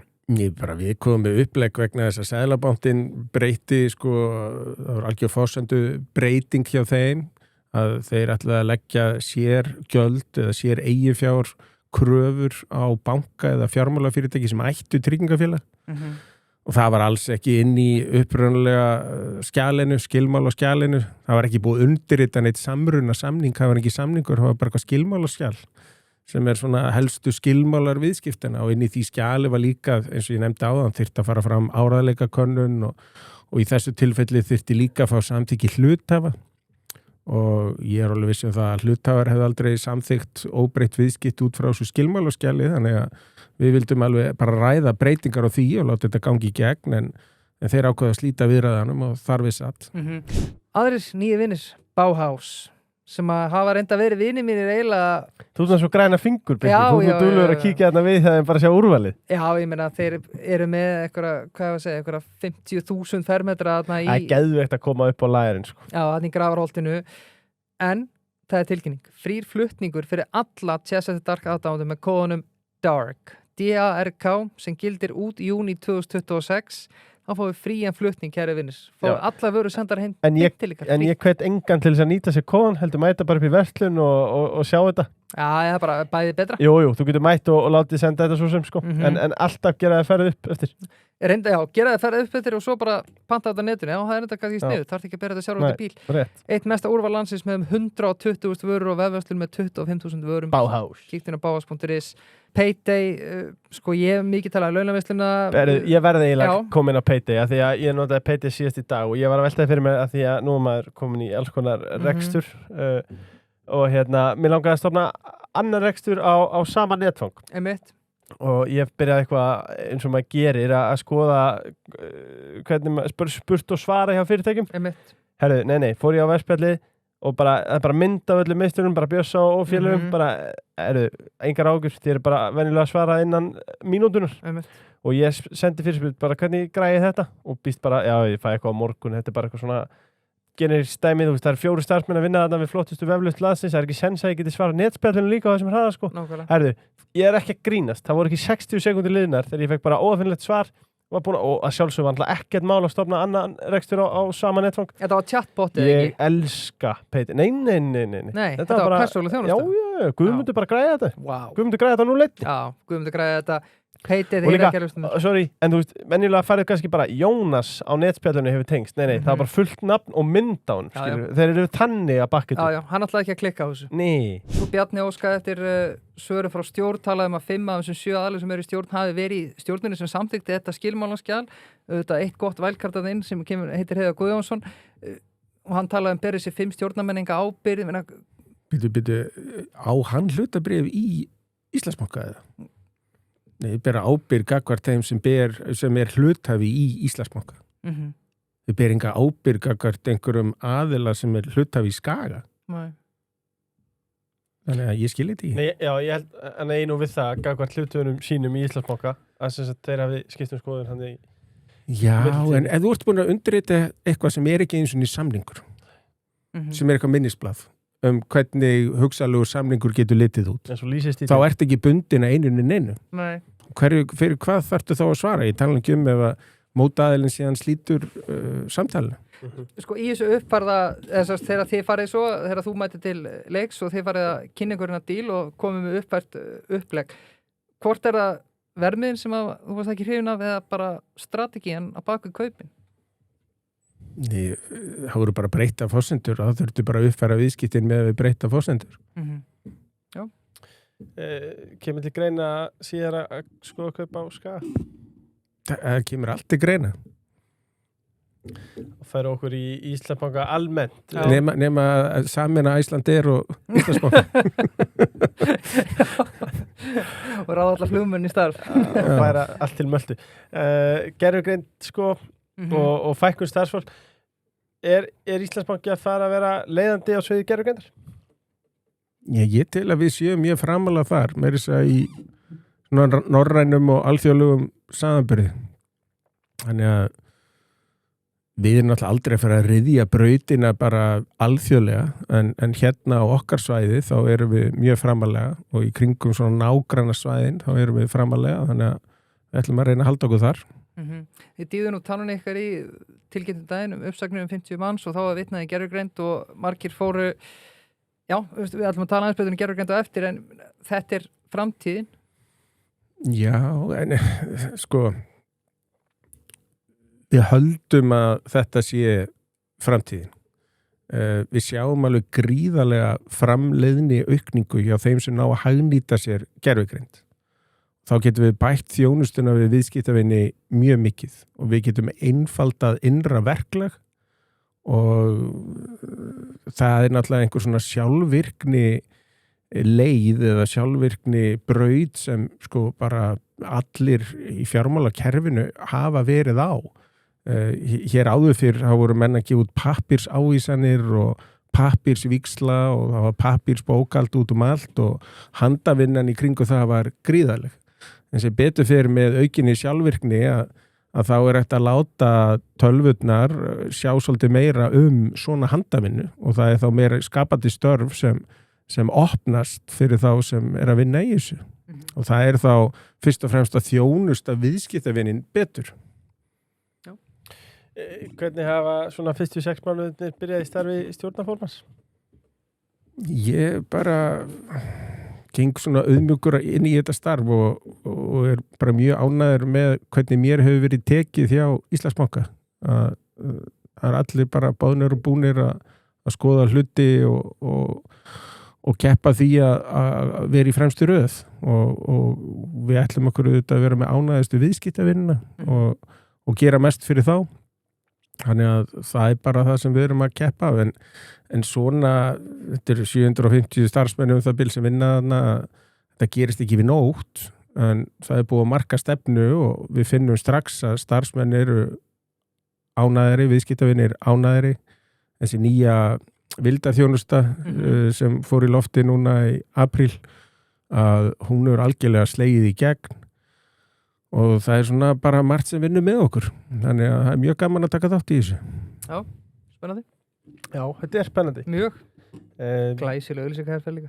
Já, sko, kannski árunum hverjum Íslandsbanka er eitthvað svona þínar áherslur og ykkar áherslur inn í framtíðina sem við erum ekki búin að snerta á? Nei, en auðvitað viljum við bara gera sem best fyrir okkar viðskiptavinni og núna er það í dag að það var búin til skýrsla sem Samtök fyrirtækja fjármálamarkaði komið fram með og Intellecon Gunnar Haraldsson fyrirverandi formaður fjármálaráðs skrifaði sem sýnir að núverandi íþyngjandi regluverk og sérkvaðir og skattar sem eru hér umfram það sem er til að mynda á Írlandi eða Danmörku eða Svíþjóð er að kosta bankakerfi 23 milljarð á ári. Þetta eru 23 milljarðar sem leggjast á almenning. Já. Svo hefur verið að tala um að auka bankaskattin sérstaklega og þó þeir hafi borið það tilbaka þá kom Þórður Snær fram með tölu sem starfsmaður samfylkingarinnar að þetta væri 6 milljarðar, kannski er þetta 6 eða 7, þá er þessi tala komin upp í 30 milljarða á ári og þetta er náttúrulega engin hemja og þetta gerir íslenska bankakerfið minna samkeppnisfært gagnvart alþjóðlegum aðilum og það er ekkert lindamál að það eru hérna Norske Bank sérstaklega og svo hollensku banki og Nordea sem eru að lána hérna inn í stærstu, öflugustu fyrirtækin beint. Hvenær fara þeir að lána til almennings og smærri fyrirtækja?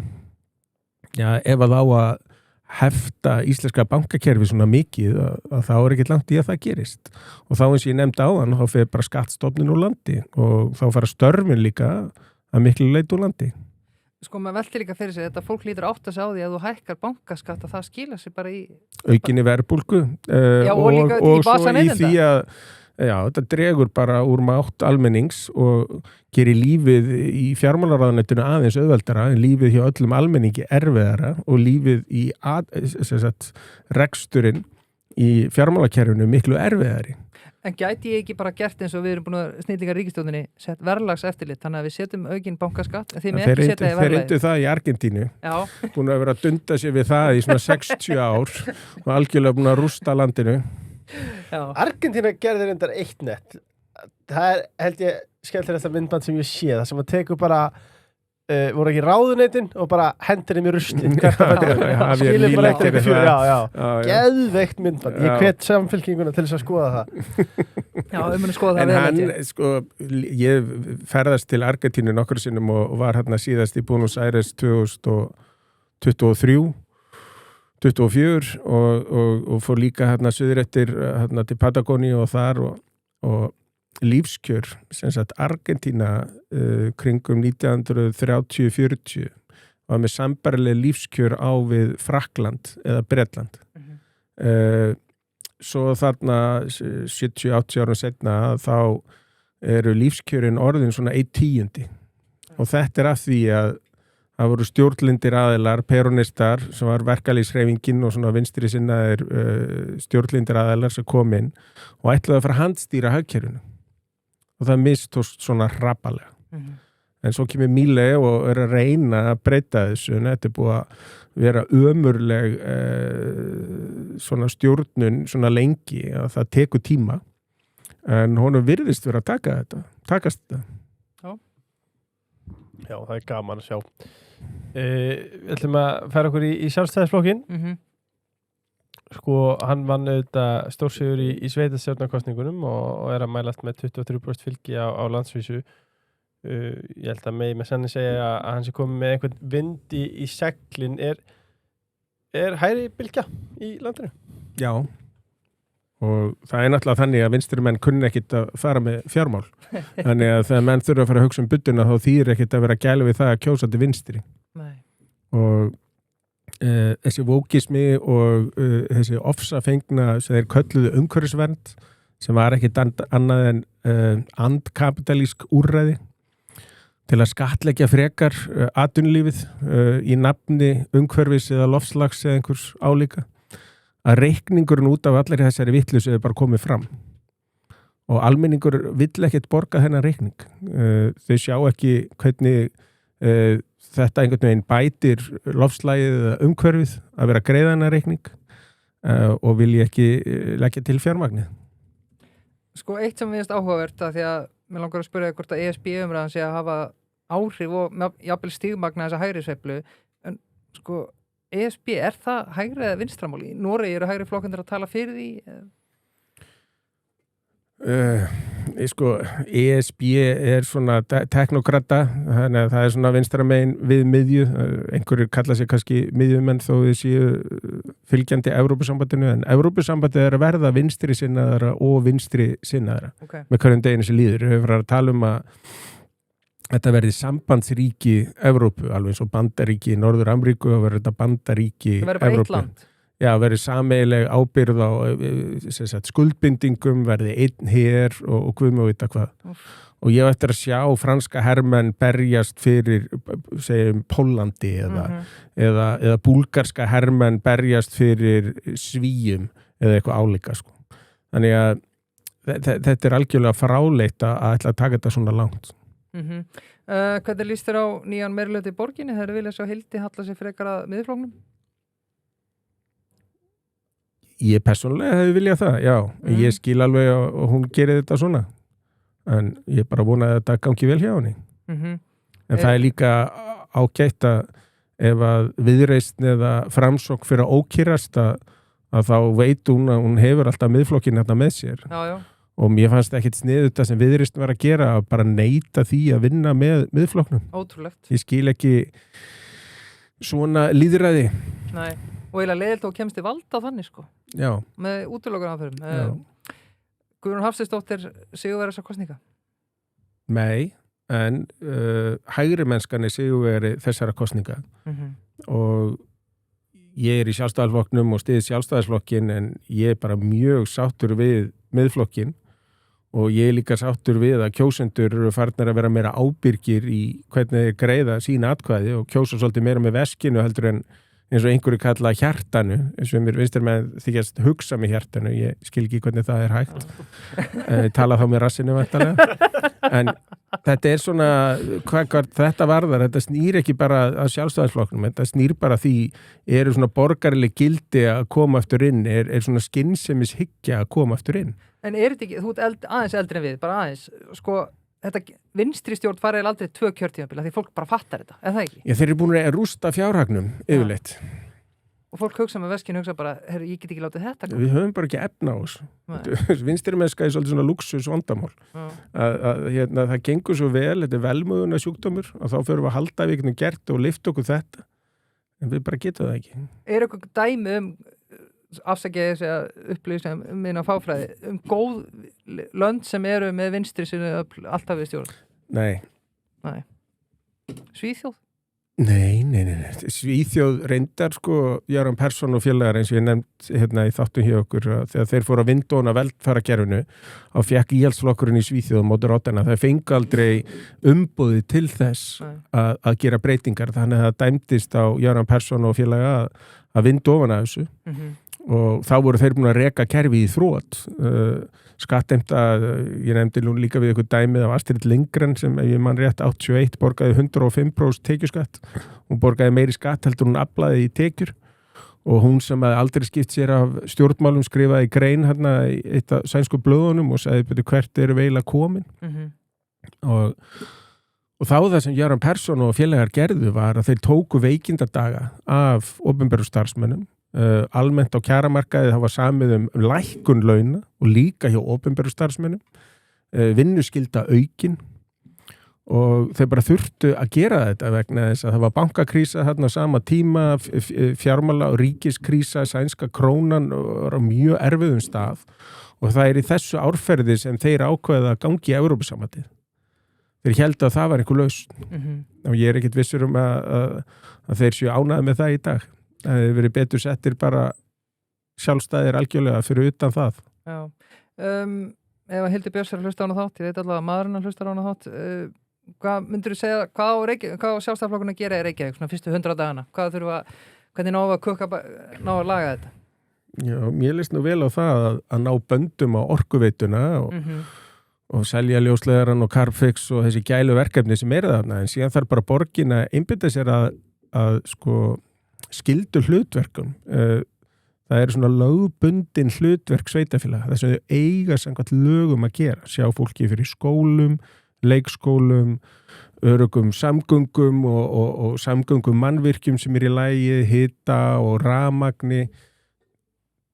Reykjavík hefur ekkert sinnt þessum lögbundnu hlutverkum sínum. Nei. Það hefur verið heitavaslaust, verið að slökkva á sundlaugum og það hefur verið að springa hérna heitavasæðar, drektunast í Árnastofnun þegar þú voru ekki búin að í raun að vera viðhalda þar heitavasæð og síðan komast börn ekki í leikskóla og skólarnir sína verri og verri árangur í öllu mati sem framkvæmt.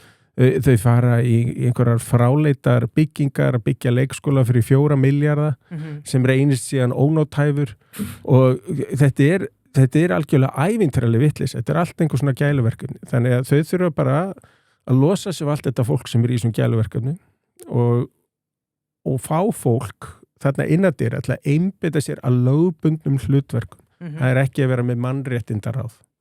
Það er ekki að vera með 30 manna almanna tengsla teimi eða hvað þetta er. Og 200 manna IT-deild. Er fullkomlega galið. Sko, Ari Edvald sem nú gestur í bráðum hjá okkur, hann að koma til okkar, miðflokkur er mikið gagnrýnt að vera að hætta við þessa borgarlínu og hann talaði þá ekki að henda góðum peningum eftir slæmum. Ég sammála því. Er það óábyrgt hjá honum að tala að eins og hinni töluðum bara, við erum búin að eða svo miklu peningum í þetta og við verðum að halda áfram. Þú veist. Nei, það er til hugtak í hagfræði sem heitir sokkinkostnaður. Ef það borgar sig ekki að halda áfram, það skiptir engu máli hvort maður að eyða miklu í þetta. Við eigum að halda áfram í minkarækt af því við settum svo mikið pening í það í gamla daga. að halda áfram í einhverju sem bara ekki á vetur setjandi. Fólk verður að skilja þegar kostnaður sokkin, það borgar sig að skilja við verkefnið og gera eitthvað annað. En við verðum að framlega kápur, sko. Já, reyndar. Kápur? Ef við tökum minka samlíkingina, sko. Pelsana fallega. Já, einmitt. Hvernig getum við lifað án pelsa? En nei, að því að svo þetta með samgöngumálum, sko, augljósi kosturinn engin, eða finnst manni finnst það ekkert augljóst í þessu, sko. Ég bara þegar maður að keyra borgina, ef það væri bara samræmt ljósastýring, ef að háskólinn myndi ekki byrja á sama tíma og Landspítalinn og allir framhaldsskólarnir að dreifa þessu aðeins og ef að síðan væri búin til mislæg gatnamót á nokkru stöðum að þá myndur auka flæðið í umferðinni gríðarlega og ég held að séu 1 milljón bílferðir á dag í Reykjavík það bil og það aldrei auðvelt að reikna það út meðan við þá tölu og meðan við að meðalaun svona maður tekur síðustu tölu sem hafa komið að það eru meðalaun á Íslandi 800.000 og við erum með 40 tíma vinnuviku, það eru 160 tímar deilt með 800.000, þetta 5.000 kall eða eitthvað á tíman og deili því niður á 60 mínútur þú ert með eitthvað 80 krónur á mínútuna eða eitthvað og svo tekur 1 milljón ferðir á dag og hver mínúta það 80 milljónir sem töf. Ég meina, ef þú ert að tefja umferðina vísvitandi, þetta alveg gríðalegu kostnaður fyrir samfélagið. En það eru sumir sem að halda að það kosti ekkert að eyða tíma fólks í umferðinni. Og það sé einhvern veginn gott. Og í gamla daga var að við að tala svifryk og eitthvað og Reykjavík hefur ekki þrifið hjá sér göturnar, ég veit ekki hve lengi, til þess að reyna að magna upp þessa umræðu og svo verið að tala mengun. Núna var held ég Build Your Dreams að búa til nýja bensínvél sem eyðir nær nýtingu í bensínreiflinum upp á 48%, heimsmetið fyrir það var Toyota með 40%. Þannig að þetta bara 20% bati.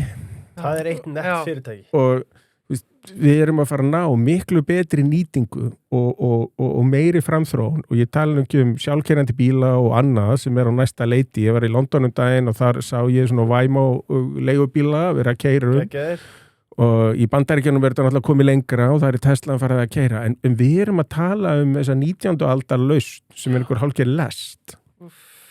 Maður skilur bara ekki hvers vegna fólk að þessu en það hvarlar að manni að það sé bara hatur á einkabílum. Frekar heldur en þetta sé umhyggja fyrir borgurunum.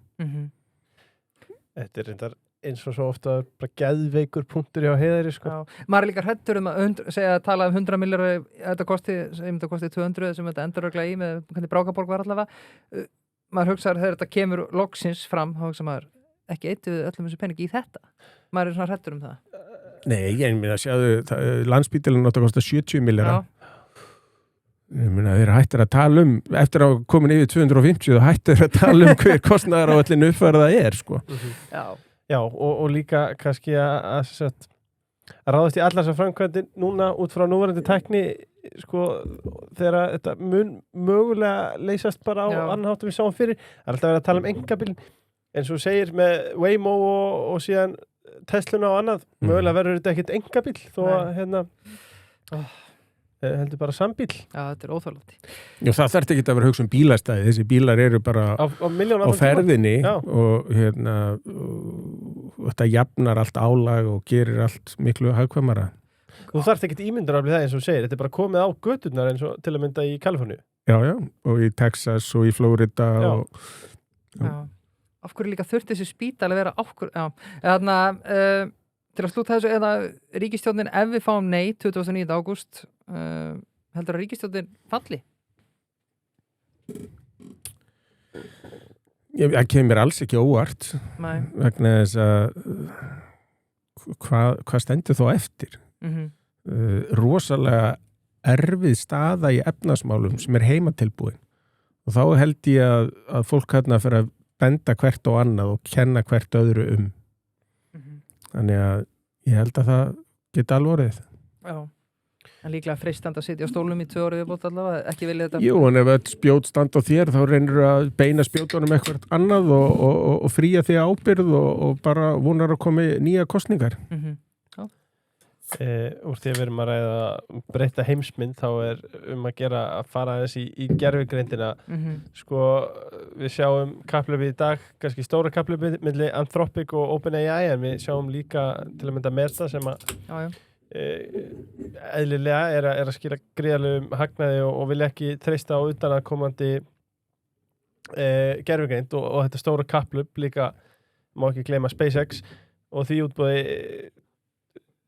skiptir máli hver mun vinna þetta kapphlaup? Já, það skiptir máli. Ég nú bara mjög hamingjusamur að þessi amerísk fyrirtæki sem eru fyrstu kannski 10 sætunum í þessu. Það náttúrulega ekkert evrópskt fyrirtæki, þeir eru ennþá að velta því fyrir sér hvernig eiga regluvæða allt þarna. En þegar maður horfir á þetta að þá líka bara Google var í gær að klára 80 milljarða útboð. Það sem dálítið magnað í þessu kapplaupi að það ekki bara að menn sé að vinna að eigin framgangi, þeir eru líka að setja upp hindranir fyrir næstu aðila. Þeir vita að Anthropic ætlar að fara í útboð og reyna að sækja 80, vita að SpaceX að fara að sækja gríðarlega peninga og svo ætlaði OpenAI að koma líka. Og þarna var Alphabet, Google svolítið sniðugt að ríða bara á vaðið og hirða þessa peningamarkaði að vera minna eftir fyrir hina. Og þannig var líka kapplaup á milli aðila í Kísildalnum með því að ráða alla bestu forritarana. Ekki endilega og þeir höfðu svo mörg verkefni fyrir þá, bara svo þeir færu ekki annað. Þannig að þetta kapplaup tekur á sig mjög sérstaka myndir. En útkoman hins vegar svo að bara fyrir 12 mánuðin síðan þá voru menn að segja að Alphabet var í búið. Þetta auglýsingamódel sem þið byggðu á, þeir myndu aldrei ná árangri með það vegna þess að gervigreindin myndi nálgast upplýsingar með öðrum hætti og þá gæti þeir ekki verið alltaf að skella framan í mann öllum þessum auglýsingum. Eins og maður væri að googla eitthvað. Síðan liðu 6 mánuður og í haust kemur Gemini fram með nýjar og DeepMind og Google voru náttúrulega fjárfest á Íslandi í gegnum CCP sem mér var stór frétt en var ekki mikið fjallaði en hvaðan það að þá eru þeir allt í einu komnir bara mjög framalega. Anthropic sem með Claude að Dario sem var að vinna í OpenAI að hann hættir hann í fússi, finnst Sam Altman ætla að vera ofrekur til fjörsins og hætti að vera með þetta sem svona óhagnaðar drifið ef hægt að tala það, non-profit og þegar OpenAI kemur fram hérna í november 22 og heimur svolítið breytist eftir það að þá heldur menn að OpenAI það gæti enginn keppt við það Anthropic fer á stað með aðra leið og höfðar fyrst og fremst til fyrirtækja að vesla við sig frekar en einstaklinga og Anthropic bara síðasta haust tekur fram úr OpenAI. Þannig að Google sem var talið af í fyrra, þeir eru orðnir leiðandi. Anthropic sem fyrir 9 mánuðum þótti ekki líklegir til stóraðina eru orðnir algjörlega leiðandi. Og OpenAI sem menn fyrir 3 árum sögðu að eru ósigrandi eru daldið komnir á vondan stað. Þannig að breytingarnar sem eru að verða á þessu sviði eru rosalega örar og spennandi. Eftir stendur að þessi fyrirtæki og þeir fjárfestar sem fjármagna þau eru að selja vörurnar meir og minna langt undir kostnaðarverði. Þannig að einn almanni notandi er ekki einu svona borga fyrir rafmagnsreikningin sem fylgir notkunninni. Það? Já. Þannig að er að niðurgreiða þetta er það mikið kapplaup. Þannig að almenningur hefur aðgangarna að ótrúlegri tækni til þess að nota í hvaðeina.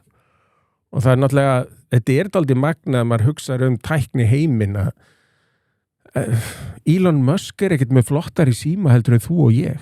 Elon Musk hefur í dag aðgang að bara svipaðri reiknigetu og við getum nálgast í gegnum Claude og Anthropic og Gemini. Þannig að þó þú sért ríkasti maður í heimi þá ert þú ekkert með betri tæki í höndunum. Og það sem er spennandi við þennan nýja heim er að það er ekki menntun viðkomandi eða efnahagur. Það er sköpunargáfa viðkomandi sem ræður því hvað verður úr honum. Þannig að það er búið að jafna leikinn rosalega mikið. Þannig að það skemmtilegt við þetta. Giggó heiti pottinu í ólagi. Á Giggó finnur þú 326 pípara sem geta hjálpað þér að koma heita pottinum í lag fyrir sumarið. Smeltin auglýsingu og mertana með pípari og þú kemst í pottin áður en þú veist af. Mundu bara taka með þér handklæði. Giggó, kongarnir. Elko, ég var að velta þið fyrir mér í morgun hvað ég hafa sem vöru vikunar hjá okkur í Tjessöðu Dark og ég ákvað að hafa DJI Neo 2 Drónan 12 metrar á sekundur hraði 4K 100 fps ultra HD upptaka alltaf 90 mínúna flugtími verðið 39.995 krónur takk fyrir sko markaðslegandi DJI eru kongarnir í dag á markanum og henda á dróna á undir 40 kall það er þetta bara gali þetta gerist ekki annað verslun Elko sko. Ef það er eitthvað vesen bara mætir með þetta í Elko og þeir græja þetta við erum vend og svo hverju fólk til að taka óttar taka óttar í Elko en annað þú getur líka treyst í á Elko og það er ekki verið að hækka verð síðan bjóða einhvern afslátt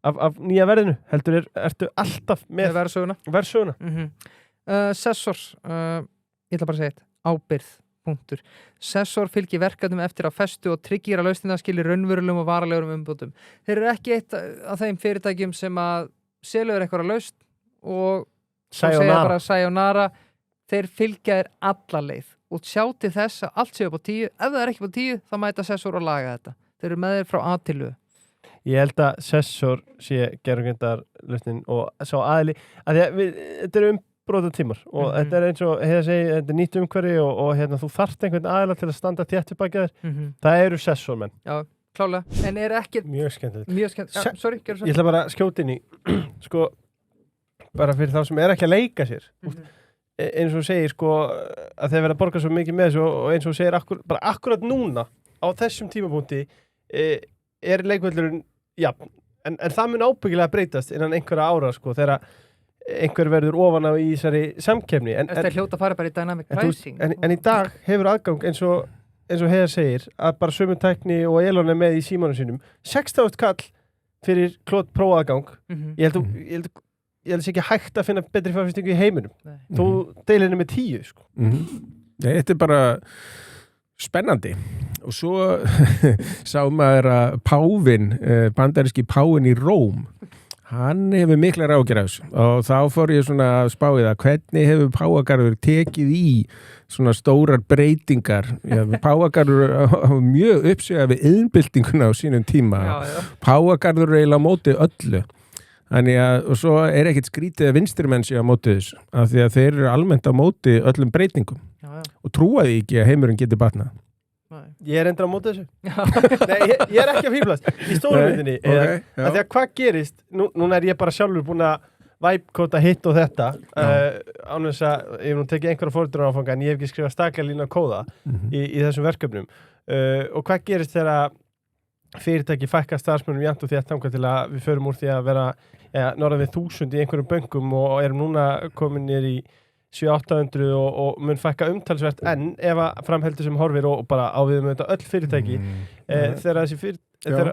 þegar kóðin og viðhaldið á honum er uppistaðan gervigreindin eigum við breyk ef hún er að við sjáum líka alla þessa aðila sem að segja sem að er að vinna í vörnum og annað segja sig frá þessu að því að hún sýnir sjálfsbarkavillinni þetta er ekki bara sem einhverju þrælar Nei, enga veginn og það sem er að eins og ef þú ert með eitthvað sem er svona rosalega þjóðarslega mikilvægt eins og kerfi segjum fjarskipta eða kerfi rafmagns eða kerfi fjármála þá getur ekki hleypt hvaða gervigreind sem er þarinn og það verður að vera rosalega stýrt og þess vegna það má eiginlega segja þessir eftirlitsskyldu greinar eins og fjarskipti orkuframleiðsla fjármálastarfsemi út allan heim eru eiginlega mjög mikið varin gagnvart óheftri og líka takmarkaðri gervigreind. Þeir þurfa að þróa þetta mikið innan og svo getur ekki hleypt utan að komandi aðeilum í gögnin og inn í kerfiðin. Þannig að mér finnst þessi dómsdagsspár sem voru að koma í kringum þetta alveg eins og var í iðnbyltingunni að það koma bara áhugaverðar í störf út úr þessu. Það er það sem Hagsagan sýnir okkur. Já, sko, ég endar, sko, Píratar, þeir voru dálítið undan sinni samtíð þegar þeir byrjuðu með þessu borgaralaun og ég velti fyrir mig hvort við verðum öll komin á borgaralaun eftir 10 ár kannski. Nei, borgaralaun finnst mér, það búið að ræða borgaralaun síðan 1960 eitthvað svo leiðis og ég held að það sé afleit hugmynd vegna þess að fólk verður að hafa tilgang og ef að þú hefur sem sagt, eitthvað fram að færa og þó þú hafir ekkert fram að færa, þú verður að finna þér einhver tilgang. Og mannskepnan dálítið þannig að þá nú bara Læknafélag Íslands daginn meira að segja í nafni lýðhelsu að þetta ekki að breyta örorkukerfinu til að alls ekki að auka hvata til þess að fólk hætti að vinna og fari bara á svo köllu borgaralaun eða einhver laun fyrir að gera ekki neitt. Þetta eru til öryrkjar sem bara sannarlega get ekki unnið en svo til eitthvað grátt svæði þar sem skiptir miklu máli það sé örfun og það sé hvati til þess að fólk taki þátt í samfélaginu og vinni og ég held að borgaralaun muni búa til neikvæðan hvata inn í kerfinu. Já. Og það sé ekki gott fyrir lýðhelsu. En ætlum við að finna störf fyrir allt þetta fólk þegar að gerðingarnir komin á... Sko, já, hvað voru margir jógakennarar hérna fyrir 20 árum? Hvað voru margir markþjálfar og hvað voru margir með hlaðvörp og hvað voru margir í þessu og hinnu og þetta fólk spjara sig. Já, hvað voru marga bónstöðar hérna því og ég var alltaf að bóna bílinn minn sjálfur. Ég vissi ekki að veri til bónstöðar. Núna bónar engin bílinn sin sjálfur. Já. Sko, ég man ekki hvort það hefur komið í gegn þá þegar hann kom fyrir hálf ára síðan náttúrulega þetta frumvarp með tengingu vísitölu tengingu bóta Halldór Benjamin var í góðum þætti á Þjóðmálum daginn sem tala með að þetta væri bara skelfilegt eins og margir að tala Axel Hall og fleiri góði hagfræðingar. Allir hagfræðingar nema Daði og Kristrún hafa sagt þetta sé skelfilegt. Sko, á 101 hagfræði, hvað er þetta frumvarp að fara að gera? Já, það sem gerist þá bara að bætur hækka umfram laun og að því þú fær bæði, það tvítalið, þú getur alltaf ekki verðbólguna og svo færðu líka launabreitinguna. Þannig að þá verður bara til hvati til þess að hætta að vinna og fara á bætur. Og það ekki góðu hvati. Nei. Og þetta stimpluðu þau ríkisstjórninni? Já, alveg ótrúlegt. Já. Og svo ríkisstjórn sem eins og við töluðum þetta þegar Guðrún og Jenskar að koma til okkar, það verður ekkit vinsælt að aflétta þessu. En það þarf verður ekki að gera það. Það þarf bara að gera það. Ég meina, áður en að þú komið með 30% kjósand á bætur, þá hægt að gera það. En eftir að 30% eru komnir, þá ekki hægt að breyta því. Nei. Sko, já, viltu taka fjárfestingarleiðin, Birkir? Já, þetta svona að fara að síða og setna endan, þetta komið svona já spurningar. Já. Og nokkrar, við erum þetta með endalaust rittarspurningar, þannig að þú ert að halda að vera að spila. Hérna náði ég að tróðin einni sem eru skemmtilegar. Sumar það góður að það fara með þess að í handritið sko, ekki rittarspurningar og hérna spyr einn Oculus eða Alvotech ég brendur eftir bæði, hvað ég að gera hér? Ég gef ekki fjármálaráð ég veit ekkert lyfjabransan ég mjög hrifin að gulli ég ekki hrifin að lyfjum. Nei. En þetta, sko, því að ég veit að ég var grínast hérna í byrjun þáttar að tala að auðvitað þessi félög verið bara skráð á markað og annað, en ættu satt einhver félög verið þannig að það verið þá bara fagfjárfestar sem getur keypt þeim? Nei, það er bara að leyfa fólki að hætta sínu sjálfsafla fé eins og það vill. Það er ekki sem bannað að fara og eyða öllum pinningunum þínum í brennivín. Nei. Og að bannað að kaupa í Oculus. Nei. Fyrir sparnaðinin. Ja, það ekki sniðut. En við, eins og með Oculus og Alvotech, þetta sambarleg dæmi, markaðsrannsóknir sem voru illa hjá Oculus og svo þetta FTA hjá Alvo, en þetta ekki bara tímabundið og maður alltaf in the long game? Já, það hefur verið svolítið svona bæði dip, sko, bara leið og eitthvað lækkar að þá sé kauptækifæri. Þegar þú ert með nýsköpunarfyrirtæki, það sem ekkert sjóðstreymi, þá kemur að því að peningarnir eru búnir og þá bara spurningar að sækja meiri peninga. Ef þú ert með félög sem eru í undirliggjandi arðbærum rekstri, að þá getur maður alveg skilið það að við einhverja svona leiðréttingu þá myndist kauptækifæri, en það sama á ekki við svona hraðvaxta fyrirtæki sem eru ekki arðbær. Nei. það bara annar leikur. Og líklega erfitt að setja fingur á markasfyrir hjá svona félögum eins og við talum meira en samanlega hjá fasteinafélögum upp á það að gera þetta er bara loft þangað til að það komið einhver Já, ég veit ekki hvert viðskiptatækifærið undirliggjandi einu sinni. Veist, hver heildan veltan með svona lyf í heiminum og hvað verður eðlilegt að svona útgáfa lyfi næði mikill í markaðslu til 10% og hvað myndi lyfið endast lengi þannig að kemur einhver ný lyf og ég bara þekkit ekki og hef ekki haft tíma til að setja minni í þetta. Nei. Skemmtilegi þættir sem þetta Silicon Valley þar voru þeir að tala hvort að fyrirtæki ætti ekki að fara að skilja einhverju revenue og þá trilltist það að nei, við erum ekki að breyta sér í 2 sinum revenue hund, við erum haldið sér í að meðan þú skiljar engum arði þá er þetta óvendalega verðmætt fyrirtæki en við erum að færa okkur yfir í rittarspurningarna, þetta er alveg rétt þegar Birkir, ég er að halda vel á spöðunum núna. En kannski eitt sami maður, þetta er góð vinur minn hann spurði, á ég bara að vera innlenda hlutabréfamarkanum eða á ég að prófa að finna mig erlendis? Nei, alltaf að vera erlendis og ef að fólk hefur áhuga á líftækni bréfum, þá er líftækni markaður út í heimi sem er ógnarstór, það sem er gríðalegu seljanleiki og miklu betra að kaupa ef þú hefur áhuga á líftækni bara í einhverju hlutabréfasjóð út í heimi eða í einhverju vísitölu sem hermir þetta. Frekar en að taka stakt bréf og setja fjármagnið í það. Já, klart. Lokaliður áður við fyrir mér rittarspurningarnar af því að þú ert nú okkar helsti maður í þessum öfnum. Er eitthvað frétt af olíuleitinni? Þar sé að dreki kolvetni? Já, bara allt fínt sko. Það er ekkert sem ég get sagt á bara í dag og þessari stundu. Við erum alltaf búin að vera í samstarfi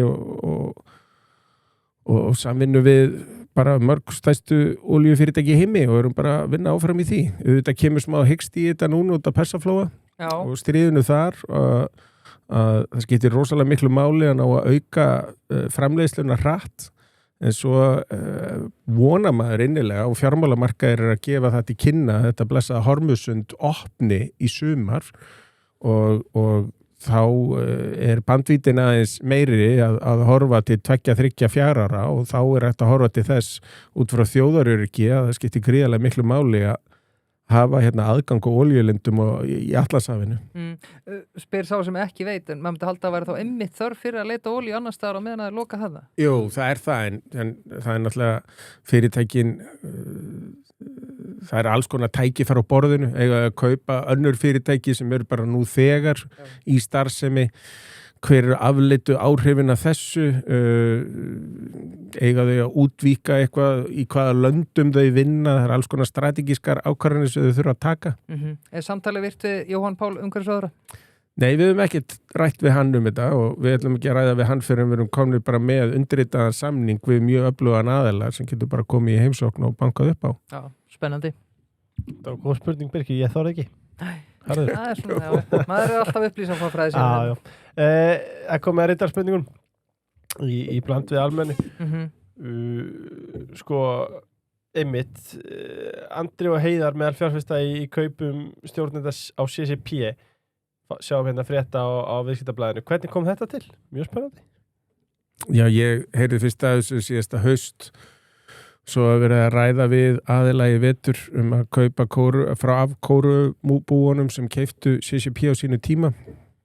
Ég mun að þekkja forstjóran mjög lengi og tvíburabróðir minn var yfirforritari langt skeið og mun að fylgjast með fyrirtækinu bara eiginlega frá stofnun og síðan má nú til sko að Demis Hassibi sem er yfir DeepMind stofnandi þar og sem Google keypti ef ég man rétt 2014 það var að koma út frábær bók í síðasta mánuði hann sem heitir The Infinity Machine og að fólk lest á bók það áttaraði svolítið á því eftir hverju hann er að leita með því að koma inn í CCP vegna þess að þú ert að þjálfa gervigreind eins og það var Deep Blue á sínum tíma sem vann náttúrulega Kasparov og það var IBM sem framleiti þá tölvu og hugbúnaðin í kringu það en DeepMind þeir unnu Go asíska leikinn og það sem er stórmeistari í skák og lærið að tefla var 4 ára og svo 13 ára þá sagði hann það var einhver stórreikingamaður einhver eldri stórmeistari sem var alveg að gera hann gráherðan og það hugsaði með sér ég nenni ekki að standa í þessu ég þarf að finna eitthvað annað að gera heldur en skákina og Þá fór hann að taka þátt í öðru leikjum og varð 5-faldur heimsmeistari í svona hálfgerðum ólympíuleikum í leikjum, ef svo má segja, mismunandi. Og svo hann framleitan, það var 16 ára og 14 og 16 ára, mjög vinsæla tölvuleiki og keyrðum á Porsche 911 þegar hann byrjaði 16 ára í Cambridge.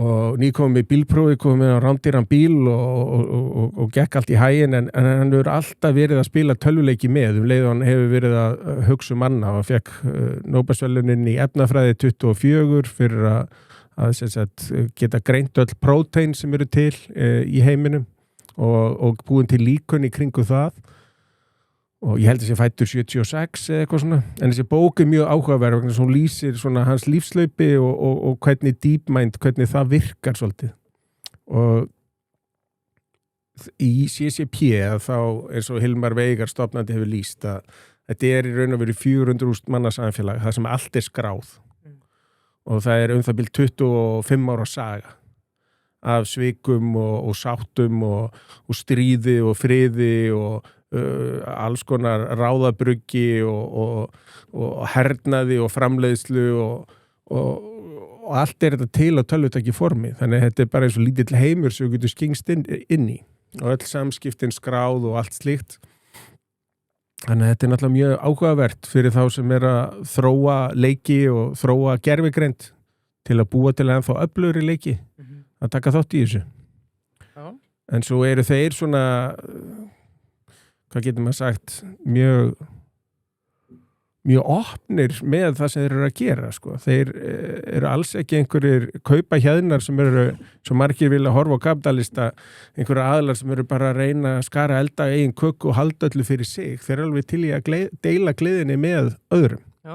Þannig að þetta meira gert í þágu vísinda og almennings, þó auðvitað sé þarna viðskipta módel á bakvið sem skilar árangri, þetta verður að vera sjálfbært en þessi bók The Infinity Machine, ég mæli með henni Já, skrifa hann hjá okkur hlustundur magnaða maður Þorvaldur hjá David Jones, döðlu mógullin sjálfur sjálfur ég döðlu kall hann segir hér, þú er talað fyrir sölu ríkisegna til þess að lækka skuldir ríkisins það ekki að byrja því að taka til í útgjöldum ríkisins og samanskuldast það verði ekki bara komin aftur kortir eftir slíkar sölur Góð spurning Já, það nefnilega þannig að ef þú selur eign að þá samkeppni kaupin á eigninni svo lengi sem hún hugsanlega arðbær og sá sem getur rekið hana betur, hann tilbúin að borga hærra verð heldur en þú getur fengið út úr eigninni með að við núverandi rekstur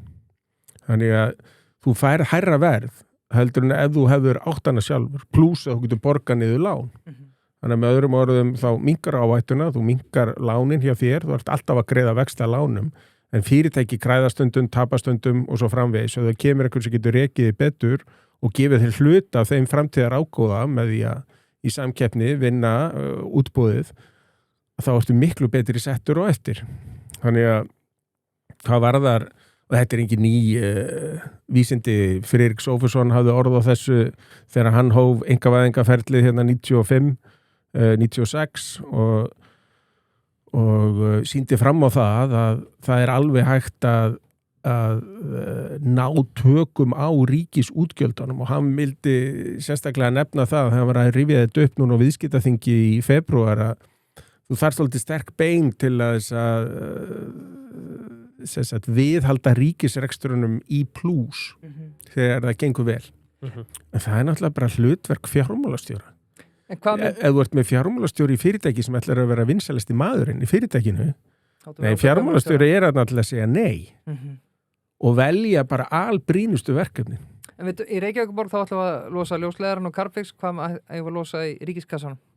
Nei, ég meina í Reykjavíkurborg líka hægt að selja helmingin í Veitum, það hægt að selja orku náttúrunnar að fullu, þá að selja öll þessi smáfyrirtæki eins og þú segir, malbökunarstöðuna og annars þeir eru með.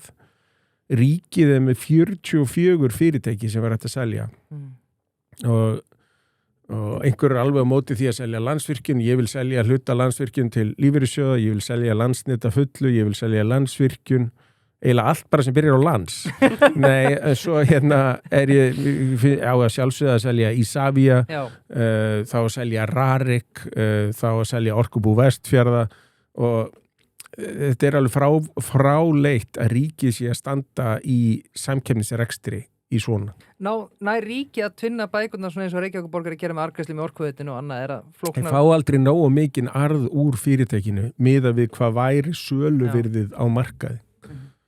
Söluvirðið á markaði verður alltaf hærra. Já.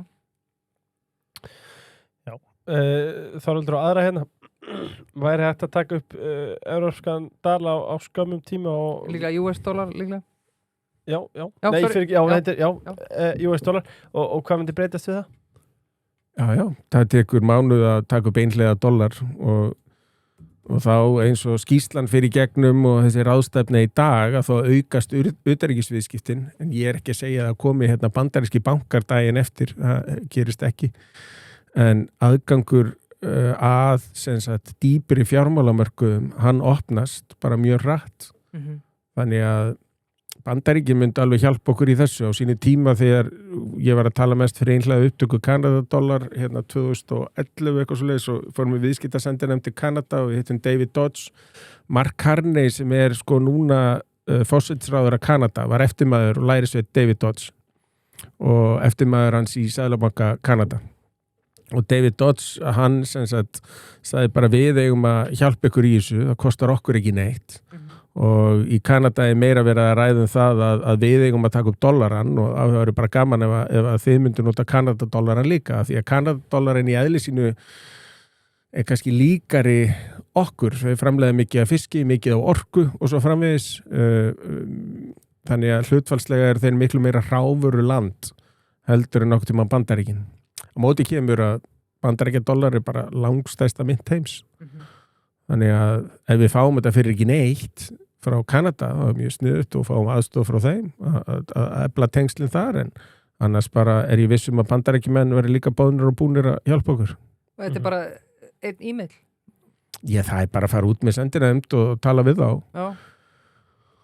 Og ég þekki Manuel Heinz og Alonso Perez sem hafa dollarvætt El Salvador og Ecuador og þeir hafa komið hérna í gegnum mig til Íslands, alveg svo ég nefndi hérna Daniel Gross til að halda hérna fyrirlestra og lýsa því hvernig þetta gert og hvaða tímaram hvaða lögum þarf að breyta, hvað svona sólarlags ákvæði á innlendu myntinni eða eitthvað slíkt ákvæði, það bara fest gengið og svo bara skipt og fyrstu mánuðina, þá máttu nota báða myndirnar og svo gefur kannski ár og þá bara hætt að nota gömlu heimamyndina. Svo Seðlabankin bara lagði niður. Og mér bara svo kjörið þegar maður komið með Edition hótelið þarna og Hörpu að breyta Seðlabankanum í svona flott kasínó. Já. Það myndi passa vel. Já. Áskýri sammála því. Já, 307 starfsmenn, hvorki minna. Takk, og sjálfbæði fulltrúar líka. Sölvi Snær, geim hann aðeins, Nonni Kristjánsson næstu. Hvor að segja satt og rétt frá Þorsteinn Pálsson eða Ólafur Ragnar að þínu mati?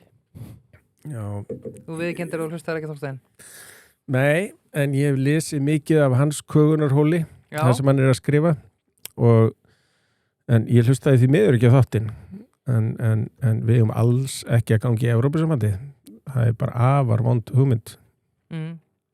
Kemur óvart að hann sé byrjar að tala svona hart fyrir formaður Sjálfstæðisflokksins og ráðherra? Hann alltaf klauf sig út og stofnaði Viðreisn því að eftir hrun þá var hann algjörlega fastur á þeirri skoðun að það verið eina leiðin út úr ógöngunum. Já.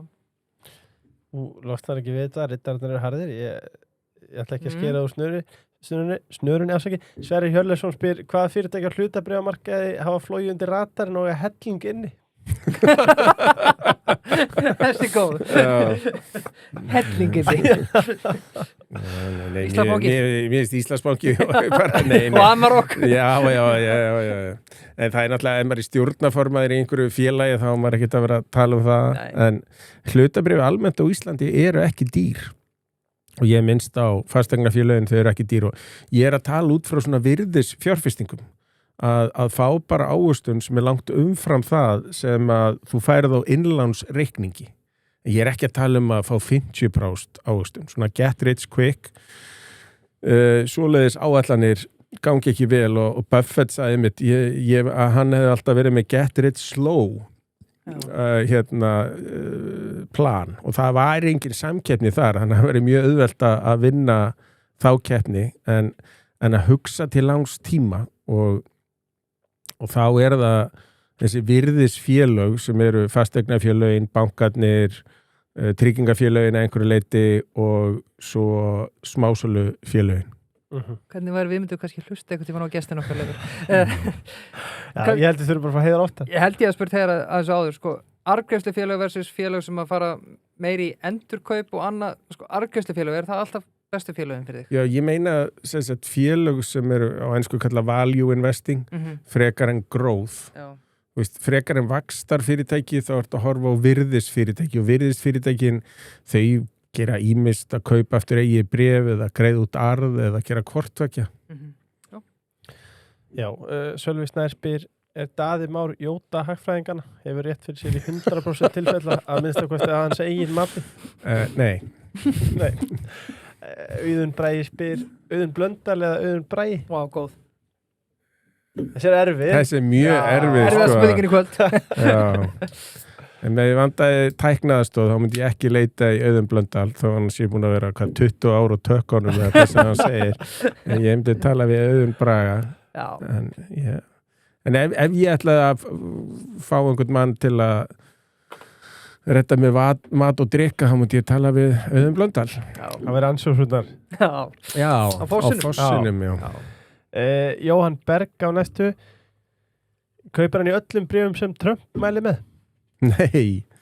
Nei, ég geri það ekki og ég fylgist ekkert með því sem hann að gera en það alveg ótrúlegt hvað börnunars Trump hafa verið dugleg í fjárfestingum eftir að hann kom inn og það nú ekki beint til að auka trúveruleika forsetaembættisins eða þessara fjölskyldu að þau sé að blanda svona saman pólitík og viðskiptum.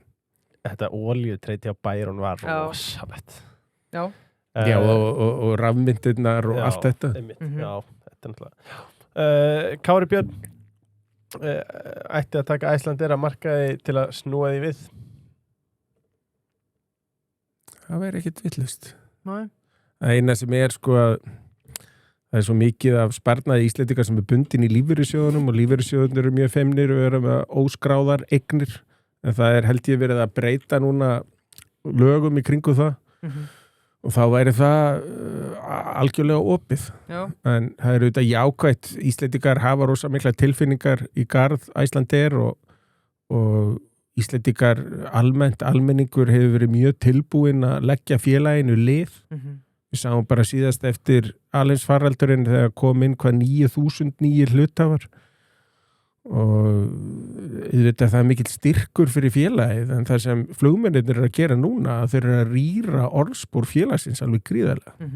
Sko, það hlýtur líka að koma við tölum sín aðeins fyrir þettinum þegar þú komið markas fyrir 3, 4, 5 miljardar verður ekki einhvern tíðan bróf lítill til að vera í kaupöllinni og þeirra veltan engin og... Það alveg rétt og það einhver svona stærðar mörk að það þurfa að vera meir en 300 hlutafar og það þarf að vera ákveðið mikil velta til þess að kaupöllin telji þetta félag vera skráningar hæft en svo sýnist mér nú kaupöllin vera bara svolítið til í að fá bara árgjöldin þó að félagin falli undir þessi vikmörk eða stærðamörk. Já, þeir eru að rýra orðsporið, þeir eru að rýra Icelandair. Kári Björn spyr hvaða háskólamenntun sérðu mest í hættu næstu árum? Þessi er líka skemmtileg. Ég enda þannig að ég hef aldrei verið eitthvað rosalega trúaður á menntun svona bara einhverja gráð. Og ég held að svona símenntun skipti rosalega miklu máli og það skipti bara máli að örfa heilan á sér reglulega alveg eins og það skipti máli að örfa vöðvana og annað í líkamannum hjartað og eitthvað sko. Þannig að týpur minn sem ég myndist á hérna áðan hann sagði það sem maður ætti að læra í háskóla það verður það sem maður geti ekki lært sjálfur það sem maður geti ekki bara tekið upp bók og lært sjálfur og maður þyrfti einhverja aðstoð eða eitthvað slíkt þá verður sniðugt að fara í háskóla til þess allt annað getur maður bara lært sjálfur og að læra í kringum bara starfið sem maður í eða áhugas við það hefur náttúrulega reynst fólki alveg gríðarlega vel að ímynda sér þetta svolítið eins og samanburðurinn ef þú ferð bara í íþróttafræði í HR getur þá orðið góður íþróttamaður nei, þú þarft að gera ansið mikið meira en það þannig að þú þarft að hafa gríðarlegan áhuga og að hella þér í verkefnið og til það sérhæft nám í háskóla sem kennir eitthvað slíkt, það kennir einhverja svona grunn undirstöður í að læra að skipuleggja sig, að læra að smætta verkefni niður þannig að þau verði viðráðanlega, að skipta þeim upp og svo framvegis og að skila frá sér einhverju skiljanlegri niðurstöðu. En svona almennt með háskólanám, það sem hefur verið sagt eins og með gervigreind og við sjáum núna þegar erlent fyrirtæki verið að kaupa BBA lögmannsstofuna þetta fyrirtæki vill fyrst og síðast breyta lögmannsstofunum í svona gervigreindar lögmannsstofur það sem búið að forvinna málin nánast að fullu þangað til að einhver lögmaður kvittar upp á þau og lögmennska, endurskoðun, bókhald, hitt og þetta, auglýsingagerð, grafísk hönnun, alls konar fyrir þá sem eru færir og eru skapandi. Það verður til tækifæri til þess að auka afköst sín alveg gríðarlega. En gagnvart öðrum sem ætla bara að gera hlutina eins og eru kendir í háskóla, þá verður starfsumhverfið miklu neikvæðara. En hefur það ekki áhyggjur á þessu starfstjættum sem þú nefnir? Bara lögfræðum sem stemmi? Ég hægt að hafa samúð með lögfræðingum. Nei, kannski. Nei, ég segi svona, en auðvitað, þú lærið lögfræði, þá lærið þér augu vinnubröð, þú lærið þér að beita máli, þú ert mjög góður í rituðum texta, þú ert með ákveðna greiningarhæfni og sérstaklega góður að koma málum frá þér. Þannig að þú getur nýtt það þú þarft ekki að vera í handavinninni, þú getur látið forvinna allt fyrir þér og nýtt síðan bundið svona endanhútin á þetta. Einsi Björn spyr, vantar þið hagfræði nema í vinnu? Nei, ég var einsinu með hagfræðing reyndar í vinnu, en ég vil bara helst vinna eitt, svo ég bara að vinna í þessu verkefnum sem ég í með frábæri fólki og það, maður sér það að sinni mínir hafa verið að sækjum störf og ég hef séð bara á síðustu 3-4 árum hvernig atvinnumarkaðurinn það eitthvað að hægjast á honum en mér er samt ótrúlega mikið að spennandi störfum sem eru auglýst bara inn á Alfreð og hér og hvar Já, ekki góða kaman. Já, klart það eru nokkra spurningar sem að við kannski afgreitt í kvöld. Allir hann spyr hvernig staðan á olíuverkefninu, þökkum honum fyrir hana og Brynja Már spyr já eða nei 29. ágúst. Já, það er afdráttarlaust. Þetta afgreitt. Stórt N, stórt E, stórt I. En það er ekki hægt að kíkja í pakkan? Það er bara svo tilgangslust. Vegna þess að þú ert ekki með þingmeirihluta fyrir því að fara inn í Evrópusambandið og þú ert með svona 1/3 í besta falli af þjóðinu sem vill fara inn, 2/3 á móti. Og á meðan þá bara verðbólga aukast og vextir að hækka, atvinnuleysi að aukast, hvað eru að eyða tíma okkar í þetta? En ef samningurinn bara geðugur? Það mun ekkert gerast, ég meina við fáum bara sama samning og allir aðrir eru með. Já, ok. Já, það eru ansið margar tengdar Oculus, hvernig myndur stöðunni á Oculus núna, hversu þungur varstu í Oculus, hver eru framtíðar á Oculus með nýjastu fréttir? Ég sé það hinn almenn hlustandi. Hann hefur brennt sig. Já, hann hefur mikið áhuga á þessu. Heiðar var ekki inni. Nei. Fröken Reykjavík tekur á móti gestum í fallegu umhverfi. Það er gott að setjast niður, njóta kvöldsins og leyfa stemmingunni að halda áfram. Geðveikur matur í hjarta Reykjavíkur. Já. Þetta er bara mótið emmur. Þannig ertu bara með unbelievable mat. Og, ég ætla að lýsa stemninguna en eina svona stað. Þetta er svona, þú veit, svona, mér leiðist að sletta, en svona dreamy, ég veit það ekki. Ég er ekkert mjög góður í innan þessu arkitektúr, en mér líður vel alltaf inni. Geðveistöf. Talandi geðveistöf. Kvikmyndaskólinn. Kvikmyndaskólinn býr upp á spennandi námi í kvikmyndagerð, kynntuði máli á kvikmyndaskóli.is. Frestur rennur út 30. júní. Ef þú, kæri hlustandi, jafnvel ungur, ert að bæla hvað þetta var að gera, þá er þetta geiri sem við hvernig við ykkur klárlega til að skoða. Mjög spennandi. Snæland Grímsson eða flugvallasköllan.is engaðakstur á Keflavíkurflugvöll Leifsstöð Reykjavík fram og tilbaka frá 24.225 krónum. Bóka á netinu fyrir 1-18 farþega, það er meira sér 5% afslátt ef að bóka báða leiðir. Ekki slæmt það. Ný. Lengjan settu spennuleikina tippa á lengjunni Suit Up. Já, ég alveg viss það að Heiðar í Suit Up í dag. Hann hefur líka oft talað að hann er bæði jölla og aglakall sko. Já, hann bæði. Honum finnst þetta að velja. Já, eins og okkur. Sérsömmur tilbúin fatnaður Bólót 4. David Jones, Þorvaldur með nokkra góða spurningar í kvöld. Já, Choco Dates Já. Og Choco Dates innpakka, þegar við stundum tala það, hvað gaman að setja eitthvað, sko, að hvað leiðilegt þegar maður setur kannski súkkulaði eitthvað, ég veit ekki, eitthvað svona óvalt sem ekki svona íþróttanami, sko, á boðstöðla fyrir gesti og gangandi. Svo verður það einhvern veginn hvítt og molnar og maður sér bara hvað þetta gamalt og allir búin að putta nýjus einhvern veginn og vesen. Choco Dates, hver dala í umbúðum og fallegar á borði. Já, og svo það endurnýjanlega líka. Síðast en ekki síst, frumherji, fyrst í skoðun, svo í frí. Ekki aka út í óvissunas með hvað sem er í eftirdrægi. Frumherji skoðar hjólísi, fellísi og tjaldvagna. Bingo. Vili Jón spyr, er endurnýjanlega orka á samt kjarnorku lykillinn að sjálfstæði Evrópu í orkumálum? Nei.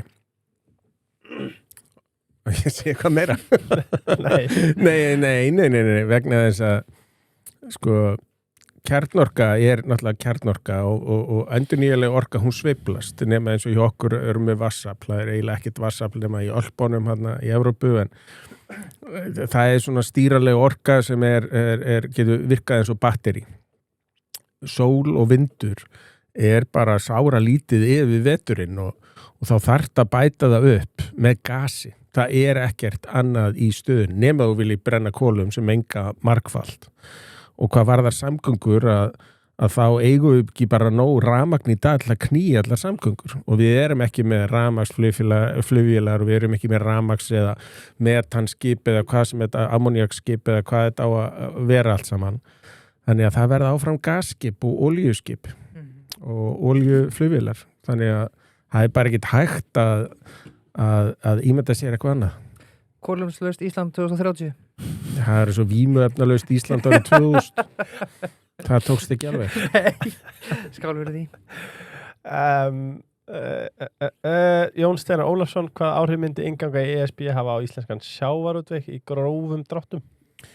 Þetta finnst mér áhugavert og líka eins og með bankana. Það er oft sagt að bankar, tryggingafélög og sjávarútvegsfyrirtækin þau vilja alls ekki ganga inn í Evrópusambandið vegna þess að þeir njóta svo góðs af því að vera í svo litla lokaða kerfi og maka krókin. Fákeppninni. Já, og meðan sannleikurinn sá eins og ég fór yfir á þann að erlendi bankar þeir hefðu hagsmuni af því bæði í dag og sérstaklega eftir að gengið er inn í Evrópusambandið að kaupa banka á Íslandi og þá geta þeir í raun og veru nota mun minna eigi fé í reksturinn og í raun og veru boðið lægri kjör til almennings en hvað var það sjávarútveginn að þá það þannig að við höfum séð þetta í Evrópu eins og þegar Írar gengu inn og fleiri lönd að þeir þurftu að láta eftir yfirstjórn auðlindana og þá inn í þetta sameiginlega kerfi og þá það þannig að íslenskir kvótaeigandur sem í dag þannig bundnir samkvæmt lögum að þau megi ekki selja kvótan úr landi að þú getur ekki verið með slíkar takmarkanir eftir því sem ég fæ best séð innan Evrópusambandsins. Það gæti bara komið Parleflít sem hétt Parleflít van der Plas og eitt stærsta sjávarútvegsfyrirtæki í Evrópu sem með risatogara kannski 150 metra skip sem bara vestmiðuskip og okkar togarar eru 50-70 metrar eitthvað svona og þá koma þau bara segjum bara Brim að þau vorum að tala það er bara saminað inn í Parleflít til Hollands og þá getur Parleflít bara veitt allt hér og það þetta að loka bara vinslinu út á Granda og þetta allt bara unnið borð í vestmiðuskipinu og það er svo mikil stærðar hagkvæmni í sjávarútvegi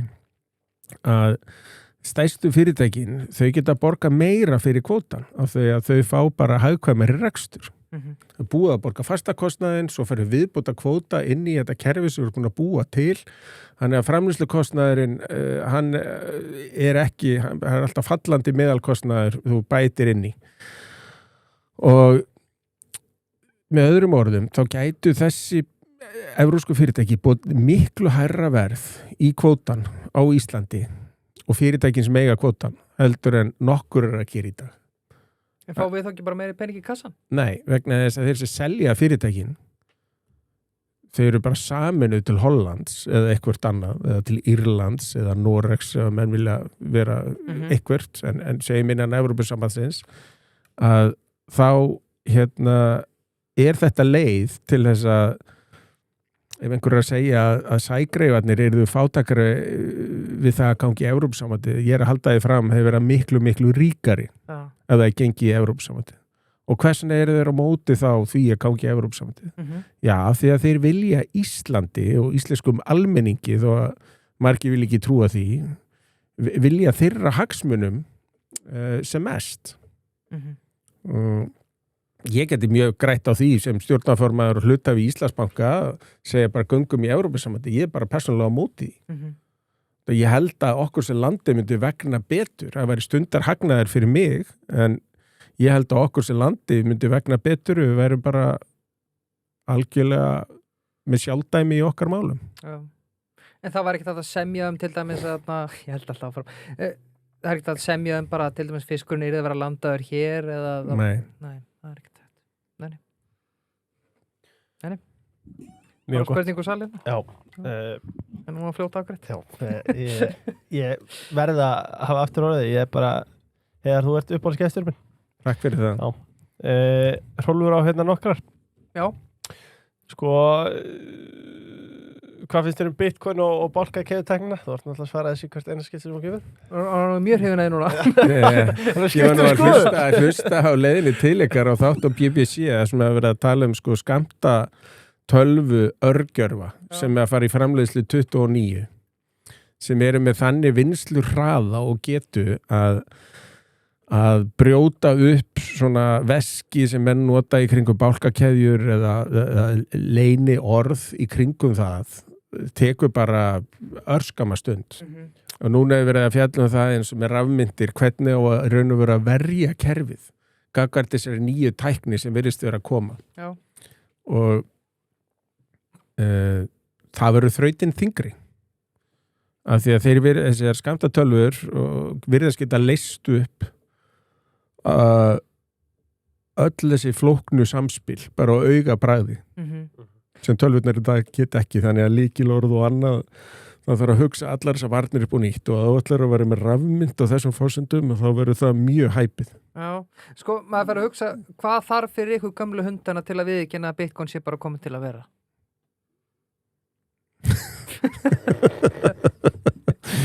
Ég veit það ekki. Hvenær hættir þetta að vera ból að vera bara svona, ok, þetta er komið til að vera? Ég held þegar eftir 2030 þá mörgum menn hugsa tilbaka þetta er mesta orku og peningasóun sem hefur átt sér stað á 21. öldinni. Já. Þetta var algjör vittleysa.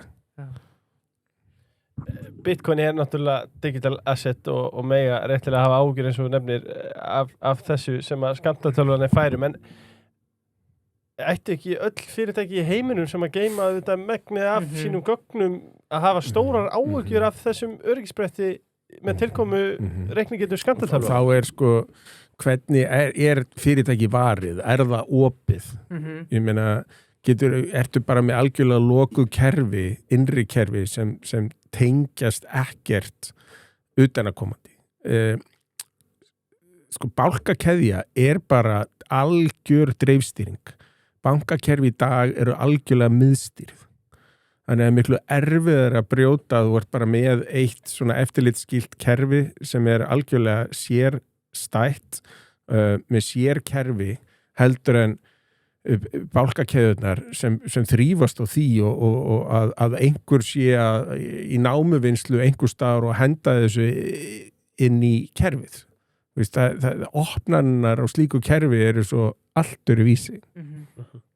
Ég finnst þetta ekki líku saman að jafna. Nei. Guðmundur Áskersson, Google valdi skæin í Noregi fyrir 600 milljónir evrur gagnaður frekar en Ísland þráttur að Ísland bjóði upp á 100% endurnýjanlega orku og náttúrulega kælingu. Hver eru helstu ástæðunar fyrir þeirri ákvörðun? það landfræðilega tengsl við Evrópu, vinnuafl, hljósleðar, sæstrengir eða eitthvað annað? Það gæti verið skattar og eftirlitsaðilar, ég skal ekki segja, en það var náttúrulega þannig í Norður-Noregi, Norður-Svíþjóð og Norður-Finnlandi að það var mjög mikil skógarhögg og verið að framleiða viðarafurðir, pappír og guð má vita hvað og búið að byggja upp fyrir 70-80 árum raforkukerfi til að halda þessu gangandi, síðan leggst þessi atvinnugrein meira og minna af. Það eru líka álver hérna norður frá og svona stór iðnaður sem hafa leggst af og þá situr orkan þarna eftir. Og það er svona verið að tæma, sýnist mér, síðustu megavöttin af bara orku sem er strönduð í Norður-Noregi, Norður-Svíþjóð og Norður-Finnlandi. Og það er þannig að landsneti næri ekki að tengja norðurhlutan við suðurhlutan, það sem mest eftirspurn er og þess vegna hefur verið hægt að koma fyrir hérna bara mjög öflugum gagnaverum á ótrúlega lágum verðum. En þetta er ekki endalaust. Við sjáum það Elon Musk þegar hann er í útboðslýsingu SpaceX að tala bara námuvinnslu í geimnum og hann er að tala gagnaverin sem hann ætlar að reka á sporbaugum jörð og hann vill meina að raforkan verði búin bara hérna, ekki bara í Norður-Noregi, heldur bara almennt og verðið hækki gríðarlega. Þannig að ég held að það sé bara tímaspursmál hvenær það komi stórt gagnaver til Íslands sem er svona byggir á gervigreind frekar heldur en einhver öðru. Ok. Þá spyrir maður sig, erum við í lykilstöðu? Við eigum ekki það mikla orku. Nei. Við eigum ekki það mikla orku en leið og við fáum leyfi til þess að beisla meiri orku, þá getum við selt hann á miklu hærra verði heldur en núverandi kaupendur hafa verið að greiða. Já. Það er reyndar áhugavert af því að eins og þetta er kannski fullseint að koma einn snúningsbolt á því hér en við sjáum lóðamálin hérna hjá Reykjavíkurborg sem stendur frammi fyrir upp á Höfða með þessa samninga sem að þarf að segja upp og hvernig á síðan að afgreiða þá samningar sem eru gerðir til 50 ára, er þetta eitthvað sem við þurfum að fara að hugsa við álverin til að mynda? Ég bara, því miður, ég þekki þetta ekki nógu vel. En eins og það var gríðalegt framfaraskref þegar Alusvis kom og byggði álverið í Straumsvík og Búrfellsvirkjun komst í gagnið 1960 eitthvað. Og það var byggt upp svona alvöru landsnet og hafði rosalega góð áhrif til uppbyggingar. En síðan er áliðnaður þannig að það er mikil stærðarhagkvæmni í honum og álver eins og í Straumsvík sem er kannski 300.000 tonna meðan álverið hjá Alcoa fyrir austan held ég sé allt upp í 600.000 tonna. Það er mikill munur og einingakostnaði eftir því hvað þú getur framleitt mikið. Og það eru komin álver út í heimi sem eru 1.000.000 tonn og þau eru þá hagkvæmar í framleiðslu. Þannig að maður getur rétt ímynda sér eitthvað álver sem er með áratuga gamla hönnun. Það er ekkert endilega samkeppnisfært. Svo kemur ný tækni sem er tilbúin að borga meira fyrir rafmagnið. Já, þá kannski ekki þess virði að endurnýja álverið, sko. Já. Baldur Þorleifur spyr hvað þarf að hækka tekju og fjármagnstekju skatt mikið svo að hægt sé að lækka vexti á móti? Það, veistu það, ef að þeir hækka fjármagnstekju skatt, þá mun það ekki auka skattinnkomuna. Vegna þess að það er svo auðvelt að færa út af EES-samningnum og öðru skattamyndunna annað. Þannig að ég, sko, hvort sem að fólk talar auðlegðarskatt, fjármagnstekjuskatt, hátekjuskatt, ef þú ætlar að fara í þessa skattheimtu, þá fer skattstofnin á landi. Já. Þannig að ég sé þetta ekki sem leið til þess að brú eitthvað eða búa til ráðrúm til þess að ríkið einhvern veginn sé í góðri stöðu. Nei. Þetta býr til fjármagnsflóta. Við höfum séð þetta í Bretlandi og á fleiri stöðum, já. Já, Noregi og... Já. Það er fyrir blessaður. Hjalti Már, er Guðrún Hafsteinsdóttir óskoraður leiðtogi Sjálfstæðisflokksins eftir nýjastaðnar sveitarstjórnarkosningar? Já, hún er það.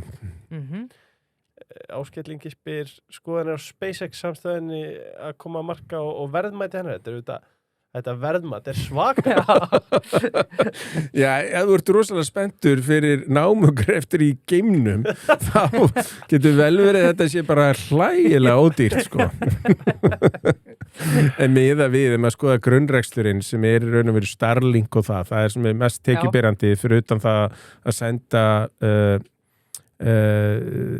geimskutlurnar með alls konar gerfinhettu og annað út í geim með bæði fyrir NASA og svo líka fyrir aðra og þeir ganga svo langt að sjá fyrir sér að þetta verði einhvers svona fraktflutningar í framtíðinni og verði bara korter á milli New York og London bara með geimflug og ég einhvern veginn hefur mikla trú á Elon Musk en ég finnst þetta svolítið bjartsýnt.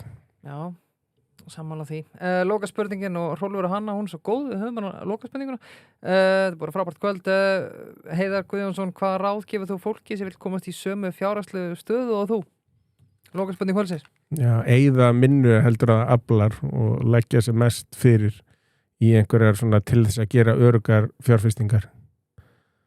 Það er bara í raun og veru er það lykillinn að því að spara, það er bara að þú aflar einhvers, þú eyðir minnu heldur þú aflar og ekki að taka lán og greiða upp lán eins hratt og hægt er og taka meðvitaða áhættu, aldrei leggja eitthvað undir sem þú hefur ekki efnaði að tapa. Ég meina ef einhver var með helmingin á eignunum sínum í okkurleys, það er algjörlega fráleit ákvörðun vegna þess að það tekur við mjög langa tíma að vinna það tilbaka. Já. Við höfum verkað vinnulegur. Takk fyrir kvöldi Heiðar og takk fyrir komuna. Takk fyrir.